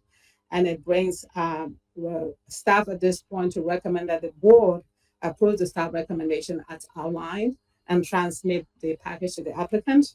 As noted before by the chairman, the applicant's team is participating in this hearing and they may have some questions to respond to. And I just want to acknowledge that this is about the 11th project that the planning department is doing for University of Maryland. And so it's a team that we're working with for a long time, and we have been since 2012. And this year we had 3 projects. This is one of the 3rd projects for this year. We don't know how many more are coming beginning September, but it's been a pleasure to work with all of them. This concludes our presentation. Thank you, Ms. Osei, and thank you for the kind words and the bit of history there too. It's helpful as always. Let's see if there are questions for staff for Ms. Osei before we turn to the applicant. No questions. Mr. Sanders, turn it over to you if you have some things you want to add for us. Good afternoon. Mr. Sanders, you're gonna tell us who Stanley R. Zupnik is as well, correct? I wish I could. Oh. I tried asking too. All right, take it away, sir. Okay, good afternoon. For the record, Brian Sanders, Assistant General Counsel for the University of Maryland. Also on this call with us for the team, Mark Green, who is the university architect, Matthew Lansbury, who is the university project manager, Jason Nabish, who is the architect from Ballinger, and Nathan Both from the construction team, Whiting Turner. And also Tracy Skinner is here, who you guys are familiar with. She is the Associate General Counsel for the University of Maryland. I want to begin by thanking the board, Chair Shapiro, Vice Chair Bailey, Commissioners Giraldo and Washington. We thank you for your time. We know this is very important to everyone. And I also want to thank Ms. Osei and the planning team. They have been great to work with for every project and continue to be a great resource for us. And as she stated, we enjoy working with them and you guys, so we appreciate you. As Mr. Osei stated, this is going to be a state-of-the-art building that's going to benefit the James A. Clark School of Engineering. The engineering school is currently ranked number 19 in the country for its engineering program. And it also has several top 10 for public university departments and focuses in their graduate program. So this is a very important and well-renowned program. And this building is going to continue to enhance that program.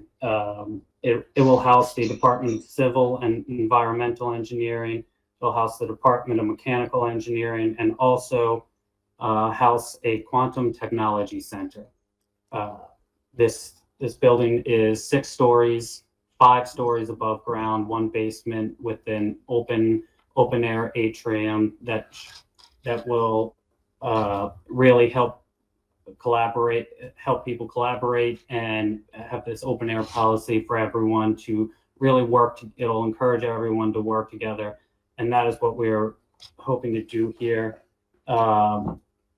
This will also enable the university to continue to recruit and retain world-class professors and students to come to this building with something that looks this nice and this new, and with the proposed research and working labs. It's truly a great building that we look forward to building. As Ms. Osei stated, we originally proposed that we sent our application in January 2024. We received responses February 22nd, 2024. We then responded to those comments and questions from the planning staff on April 4th. And then again, we sent additional responses on this Monday, July 22nd, in order to respond to additional staff concerns and recommendations. We hope that these responses were satisfactory to the board and to Ms. Osei and her staff. Again, this is truly a beautiful building that will allow the university to continue to be a leader in engineering, and we hope that this board approves this project. Thank you. Thank you, Mr. Sanders. Commissioners, any questions for Mr. Sanders for the applicant or other members of the applicant's team? No questions. I would just like to indicate that it is absolutely a beautiful building. Kind of makes me want to go back to school. Indeed, I would join with those remarks for sure. It looks wonderful. And a shout out to Bobby Ray, who sent me a Teams notice that Mr. Zupnik is a Maryland engineering grad and a very significant real estate mogul developer who contributed a significant amount of money to make this building happen. So thank you. I've learned many things. Right, exactly. Great. If there's no other questions for Mr. Sanders, and there's nothing else from you, Ms. Osei, again, this is a mandatory referral, and there's no one else who signed up to speak on this that I'm aware of. So, Commissioners, what is your pleasure on this item? Mr. Chairman, I move that we adopt the recommendations of staff and approve the transmittal of MRF-2023-004 to Tracy Skinner, University of Maryland. Second.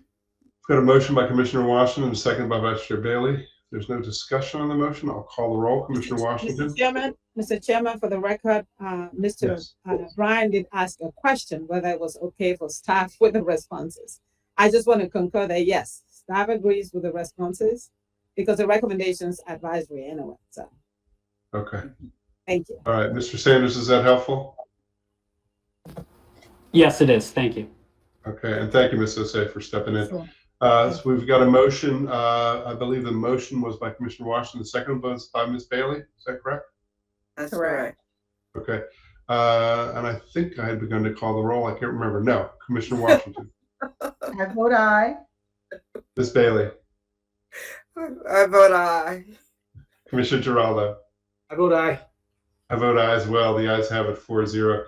Thank you, Mr. Sanders, and thank you. Oh, Ms. Osei, that's who it was. Thank you. There you are. Okay. Thank you, Ms. Osei. Thank you. Enjoy your All right. summer. This is my last one. All right. Enjoy your summer. And Mr. Sanders, I know that we're the hearing's over. What's the schedule on this one? What do you imagine the timeline is going to be, the construction schedule? I believe the construction schedule is to be completed in 2026. Jason, can you, or Matthew, can you answer that? Yep, summer of 2026. Okay, so ahead of the purple line. Hopefully. Yes. All right, thanks everybody. Thank you very much. Thank you We'll move again. on to Have a item. great day. Thank you, sir. Move on to item 8 in our agenda. We've got a couple items left. Item 8 is detailed site plan DSP 23015 Salubria Center. Mr. Hatcher is representing the applicant. Mr. Price will have the staff presentation. I don't believe we have anyone signed up in opposition to this. I'll turn to Mr. Price quickly for a presentation. Good afternoon, sir. Good afternoon, Mr. Chairman and members of the Planning Board. For the record, I'm Todd Price with the Urban Design Section. Item 8, detailed site plan DSP-23015 and Type 2 Tree Conservation Plan TCP2-015-012-03 for Salubria Center is requesting approval for the development of a new eating and drinking establishment with a drive-through service, the development of a new daycare center for children with an outdoor play area, and the reconfiguration of the existing parking lot. Prior to the July 23rd noon deadline, the applicant submitted an exhibit which revised findings and conditions to the technical staff report. Staff have reviewed these revisions and are in agreement with the proposed changes. To date, staff have not received any opposition to this application. In conclusion, staff recommends the Planning Board adopt the findings of the technical staff report and approve SDP-23015 and TCP2-015-12-03, subject to the conditions found in the staff report as revised by the applicant's exhibit. This concludes staff's presentation. Thank you. Thank you, Mr. Price. Commissioners, any questions for staff on this item? No questions. Just a reminder, this is an evidentiary hearing. If we do have somebody else who's going to be speaking, I'll swear them in at the appropriate time. I don't believe we do. I will now turn to the applicant, Mr. Hatcher. Good to see you. Take it away. The floor is yours. Thank you, Mr. Chair, Commissioners. For the record, my name is Chris Hatcher with the law firm CL Hatcher, with office in Laurel, here on behalf of Pinnacle Harbor LLC, a subsidiary of the Peterson Companies, for application DSP-23015 and associated TCP2-015-15-03. I'd like to first thank staff. Todd has been, Mr. Price has been great to work with and very collaborative, as well as the community stakeholders that we've coordinated with through the CSP preliminary plan and now the DSP. And the commission should be very familiar with the various entitlements because you've reviewed and approved them through the course of this year. With that, we have submitted an applicant's exhibit into the record, and you've heard from staff to say that they are comfortable with those proposed revisions. The applicant respectfully requests that the Planning Board adopt the findings of fact and conclusions of law contained in the staff report and approve DSP 23015 and associated TCP2 as revised by the applicant's exhibit, which was not labeled this time, Commissioner Washington. I did take note of that, Mr. Hatcher. we always aim for improvement. And there are a few individuals from our team who signed up, and they're here to respond to any questions that you may have. But with that, we respectfully request you approve it. Thank you, Mr. Hatcher. Appreciate it. Commissioners, any questions for the applicant on this item? All right, I have one question for staff. Mr. Price, did you wear that tie just because you knew University of Maryland was going to be speaking? No, I just knew this was the last one before summer session was out. And so I was like, well, good opportunity to wear it. All right, and you're not actually Stanley Zupnik either, are you? I'm not, unfortunately. Okay, all right, just checking. Okay, all right, if there's no other questions for the applicant, I will close this public hearing. And commissioners, what is your pleasure on this item if there's no deliberation? Mr. Chairman, I move that we adopt the findings of staff to include the finding as revised by applicant exhibit number 1 and approve DSP-23015 and TCP2-015-12-03, subject to the conditions as outlined in staff's report and is further modified by applicant exhibit number 1. Second. Excellent. We got a motion by Commissioner Washington, a second by Commissioner Giraldo. Any discussion on the motion? Seeing none, I'll call the roll. Commissioner Washington. I vote aye. Commissioner Giraldo. I vote aye, Mr. Chair. Vice Chair Bailey. Vote aye. I vote aye as well. The ayes have it 4-0. Mr. Hatcher, thank you. Mr. Price, thank you as well. Thank you all very much. Bye. Final item on our agenda is item 9. This is Countywide Planning Division. It's a mandatory referral, MRF 2023-015, PR 53 Community Solar. Mr. Haller is representing the applicant. Ms. Walker will be giving the staff presentation. I see Mr. Tedesco as well, who will be doing something. I don't know what you'll be doing. And we have I'll let you know when I figure it out, Mr. Chairman. You're what? I'll let you know when I figure it out. Right, there we go. Right, exactly. If it's not on my list, I'm confused today. It's been one of those days. So we'll turn to staff for the presentation. We have Ms. Walker, who will be giving a staff presentation. Then we'll hear from Mr. Haller. Ms. Walker. Thank you. Good morning, Mr. Chair, members of the board. For the record, I'm Tania Walker with the Special Projects section. Ms. Walker, let me interrupt you 1 sec. We can hear you, but we can't see you. You don't need to be on camera, but we cannot see you. We can only hear you. Sorry, I apologize. Oh, there we go. Hello. Okay. All right, take it Good away. morning.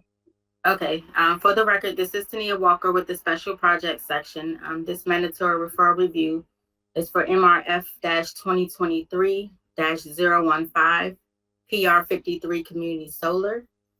This proposal was reviewed per the Land Use Article 20-301 through 305 of the Maryland Annotated Code for mandatory referrals. This project is for the construction of 4 community solar facilities on approximately 73 acres of a 344-acre parcel. Next slide, please. The project is in Council District 9. It's in Planning Area 81B and in an established communities growth policy area. Next slide, please. The site map shows the parcels that total 344.64 acres for the proposed community solar facilities. They're located at 4401 Steed Road and 10051 Piscataway Road. The site is bounded by woodland and the Cypress Gardens subdivisions to the north, by woodlands and the Steed Glen subdivisions to the west, and a large brownfield site to the east and south. The solar facilities are proposed to be constructed on parcels 45 and 90. Next slide, please. The site is zoned LCD, Legacy Comprehensive Design. Next slide.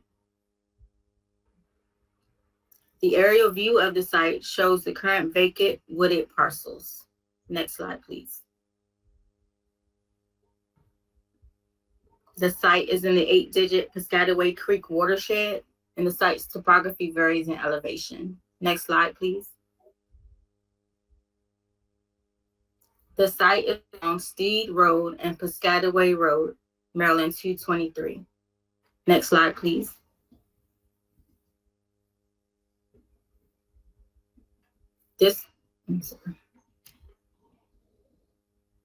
Next slide, please. So this proposed project includes 4 solar facilities with steel or aluminum racking systems and pile-driven steel aluminum posts at approximately 20 to 25 feet, as well as concrete equipment pads and necessary electrical equipment. Next slide, please. The applicant has met with civic associations and the community on 10 separate occasions, and a notice of mailing was sent out by staff. Next slide, please. This slide lists the required permits. Next slide, please. The site plan here shows the layout of the solar facilities. Facility C, D, and G will be accessed from Steed Road, and Facility E will be accessed from a 30-foot ingress and egress easement along the southwestern property edge of parcel 20. This egress with the gravel drive stems from Piscataway Road and at the property line of parcel 20. The private drive connects to an existing gravel haul road that leads north to facility E. Next slide, please. Staff review resulted in the recommendations you see here. However, the applicant has requested modifications to these recommendations. It has been discussed and agreed upon by staff. The applicant will discuss these in their presentation, and they'll also discuss the recommendations that were submitted and backed up by the fire department. This proposed project was found to be in conformance with the planning board's adopted uniform standards for mandatory referral review as set forth in the technical staff report, and staff recommends that planning board adopt the revised recommendations and transmit them to the applicant. This concludes staff presentation. Thank you, Ms. Walker. Commissioners, any questions for staff at this point? Seeing none, we'll turn to the applicant. Mr. Howard, turn to you. Floor is yours. Thank you very much again, Mr. Chairman. Thomas Heller on behalf of the applicant in this case. And I do want to note that Matt and I are not trying to announce the merger of law firms. We are, Matt is representing the owner of the property and I'm representing the applicant in this case. And so that's why he is on as well. But I do want to note that the applicant in this case, which is TPE MD PR 53 LLC, is an affiliate of Turning Point Energy. And you should be familiar with Turning Point Energy by now. They have been involved with the community solar program since its inception. In fact, work with your staff in the development of the solar energy system guidelines to provide technical assistance and information. And I believe that this is the 8th community solar project that they have proposed in Prince George's County. And I can say from a personal standpoint, I'm proud of every one of them that they've done. And anytime we meet with the community, I encourage them to drive by each and every one because they're all well done and they're all done in a way that they integrate very well into the community. And this project will be no different. There are several members of our development team that are here to answer questions. We have Franny Uhas, Mr. Bob Malik with Turning Point, and we also have Kathy Pools with Dewberry Engineers, who are our engineers on this case. And so I do want to provide a little bit of context for this. As you can see, this property is part, or the project is part of the Hyde Landing property. And I know that the planning board is familiar with Hyde Field and the Hyde Landing property. That property is undergoing a proposed rezoning, which was before you earlier this year. I think you adopted your resolution recommending approval on March 7th of this year. And as was discussed in that zoning map amendment application, approximately 72 acres of the larger property was shown as being a proposed solar facility. And these areas of that larger property were the subject of mining activities years ago and are not developable for residential development. They have been reclaimed and there has been some class 3 fill placed on the properties, but they're not suitable for development. And in the processing of that application, Mr. Tedesco and his team have worked very closely with the community and informed them that that the project will have a component including solar panels. But because the processes are not the same, the process that we go through to get approval of the solar energy system is separate and apart from the process they go through with the rezoning and their other additional entitlement processes. They're being processed separately. And in fact, the two projects are on a different timeline. That's more likely than not that the solar energy systems will be in place before there are any residents in the community. So it's being processed separately.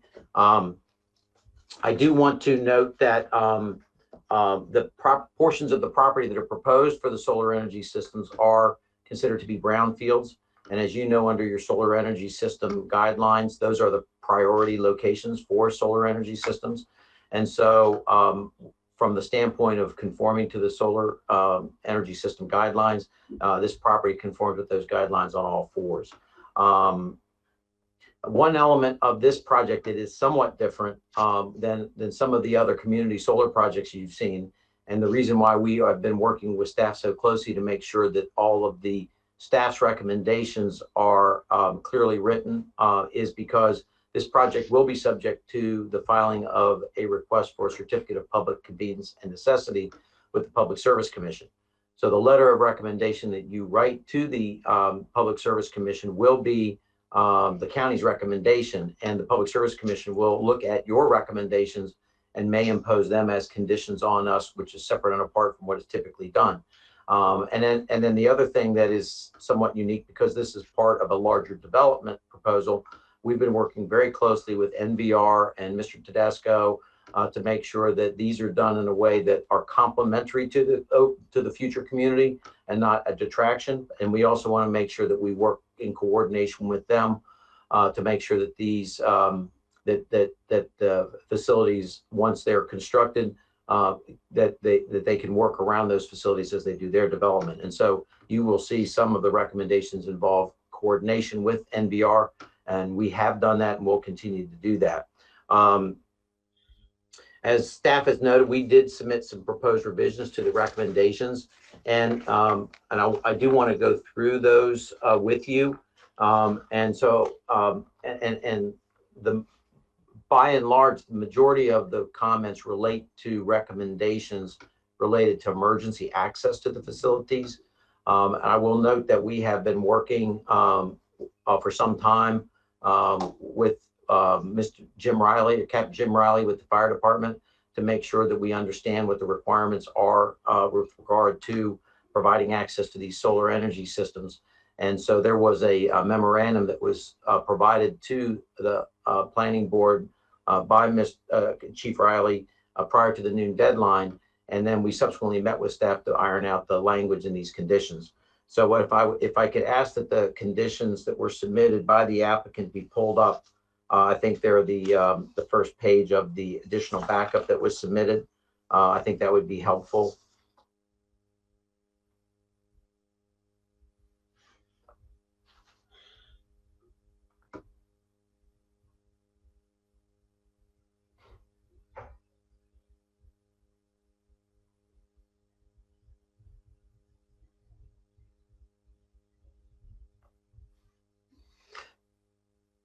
So I will review each of the revisions that we proposed and to make sure that the board is aware of all the revisions. So the first revision relates to the fencing material that to be proposed, and that we had requested that condition be removed. And the reason we've requested that condition be removed is we proposed an agricultural type fence around the solar facilities as opposed to a black vinyl clad chain link fence. And the reason we did that is because we found in working with the community that they like the fence. It's less noticeable, it's less intrusive, and it's actually got larger holes in it so that if paper blows from the street, it doesn't get caught up in the fence. So it allows for easier maintenance, and it's really a more attractive fence. And so staff has agreed to allow us to keep the agricultural fence as opposed to providing the chain link fencing. With regard to Condition 2, which would now be renumbered as Condition 1. Condition D, Subcondition D, requires coordination with the developer of the Hyde Landing project. And the reason for that is staff mentioned that one of the proposed facilities that will be accessed by a right-of-way which currently exists, which extends from Piscataway Road to the solar array.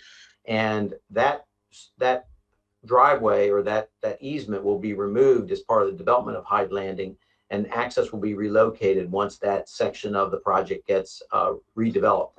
And so staff had some concerns, wanted to make sure that when that new driveway is put in, that it doesn't extend through the middle of their development and have homes on either side of it. And so we've worked out the language on Condition D to ensure that we will work with NVR, work with your staff at the time of preliminary plan of subdivision to ensure that the access to the solar array, which replaces the existing access, is done in a way that it does not traverse through or otherwise adversely affect the residents of the future community.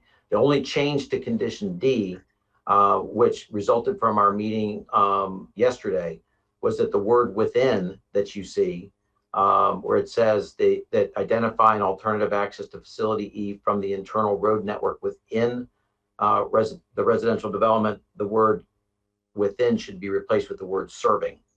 So staff asked us to make that change to our proposed condition, which we have no issue with.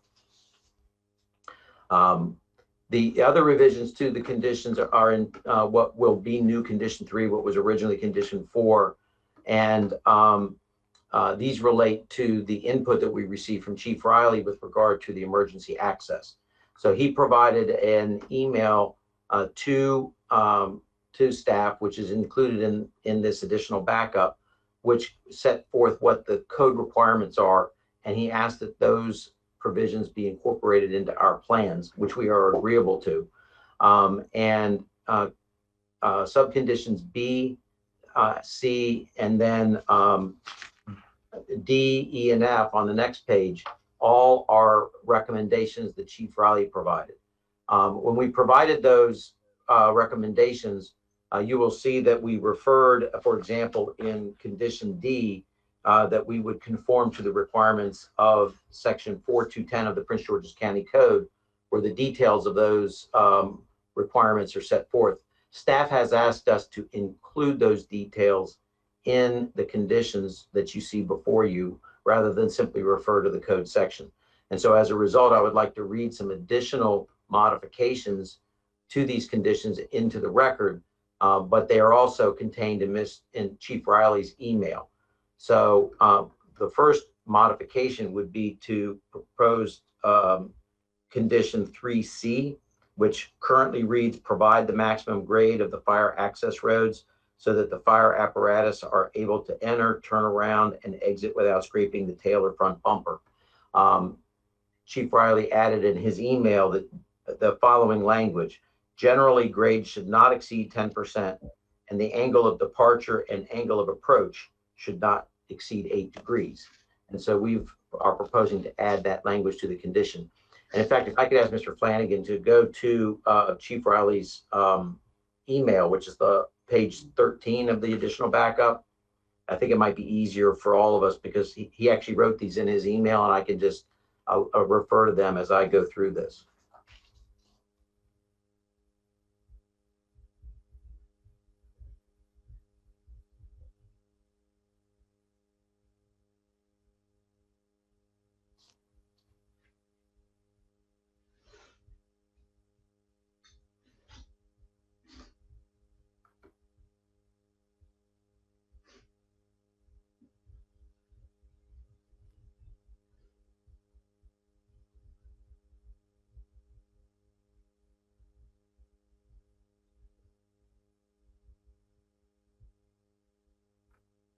But this is in the additional backup, Mr. Flanagan, not the normal backup.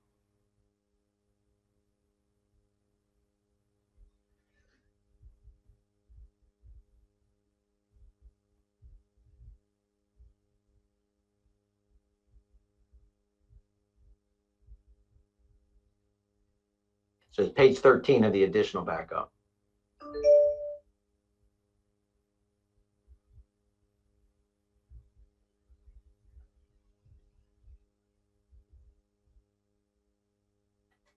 There we go. There you go. So just for the sake of the record, page 13 of the additional backup includes an email from Chief Riley to Bobby Ray on July 23rd. And it contains specific conditions related to adequate fire access that he requested be incorporated into the recommendation. As I mentioned, the draft conditions we submitted did not include some of the details. And so those details are set forth in this email. So the language that I just read, which was to be added to proposed new condition 3C, is in number 3 of this email. And as I said, it reads, generally grades should not exceed 10%, and the angle of departure and angle of approach should not exceed 8 degrees. Then in the number 4 of Chief Riley's email, he noted these specific requirements that are listed there regarding loose material, which are listed in section 4210 of the county code. And so we are proposing that the language set forth in B be added to condition 3D, which would read, if a loose material is provided for a non-combustible surface, then it must have a minimum depth of 3 inches. Below that would be added to also as a subcondition to condition 3D to read that the entire width of the 10-foot wide non-combustible surface must be on the same finished grade with a maximum slope of 2%. And then item 4 would also be added to condition 3D and require that the 10-foot wide non-combustible surface minimum layer of 3 inches, if loose material, and must meet all other codes for grading and stormwater management. So we would request that those specific requirements be added to what would be new condition 3, former condition 4, as contained in the staff recommendation. And then the final thing that I wanted to address, proposed staff condition 5, related to an issue that has been discussed between the fire department, DPI, and your staff about how far into the site the emergency access needs to extend. And through consultation with fire department, it's been determined that the emergency access only really needs to go to the facility itself. It does not need to wind through the facility and provide access to each one of the solar arrays. And so what staff had recommended originally in condition 5 was that the emergency vehicle access be extended throughout the array. But as Chief Riley had noted, there's obviously nobody living in these arrays, and they are, and so providing access to all of the arrays isn't necessary. What is provided for in the fire code is the fire break that's provided along the perimeter of these facilities, which is intended to ensure that if a fire ever breaks out into one of these facilities, it doesn't leave the site. And if a fire were to exist on the outside of the facility, it doesn't extend into the site. And so staff wanted to make sure that it was completely understood as to how emergency fire access would be provided to these solar arrays. And they wanted to make sure that anybody that looked at the recommendations was clear as to how that would be done. And so we have provided a proposed and an alternative to what was condition 5 and would now be condition 4. And I'm going to read that into the record as well. So rather than what is currently in that condition, the following language would be substituted. Quote, provide the following note on all regulatory and permit plans. And then the note would be, in the event of a fire within the solar array, comma, emergency vehicular access to all panels within the array is not required or mandated by any code or regulatory requirement, period. The applicant agrees that the non-combustible fire break required by code is sufficient to prevent a fire from spreading into or out of the facility. The applicant further understands that the emergency access provided to the facility does not ensure that emergency responders will be able to extinguish a fire at all locations within the facility, period. So that would be the proposed note that would be added. And the note would be added to our regulatory plan submitted with the Public Service Commission and on any permit applications filed for the solar energy system. And they would be applicable to our plans. So I wanted to read that into the record, and I provided a copy of that to staff, but it was provided after the noon deadline. So they do have the exact language that I just read into the record. And it's my understanding that staff is in agreement with the additional language, which I have read related to the proposed recommendations.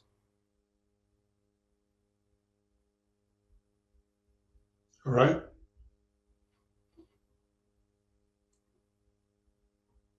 Mr. Allen, more from you?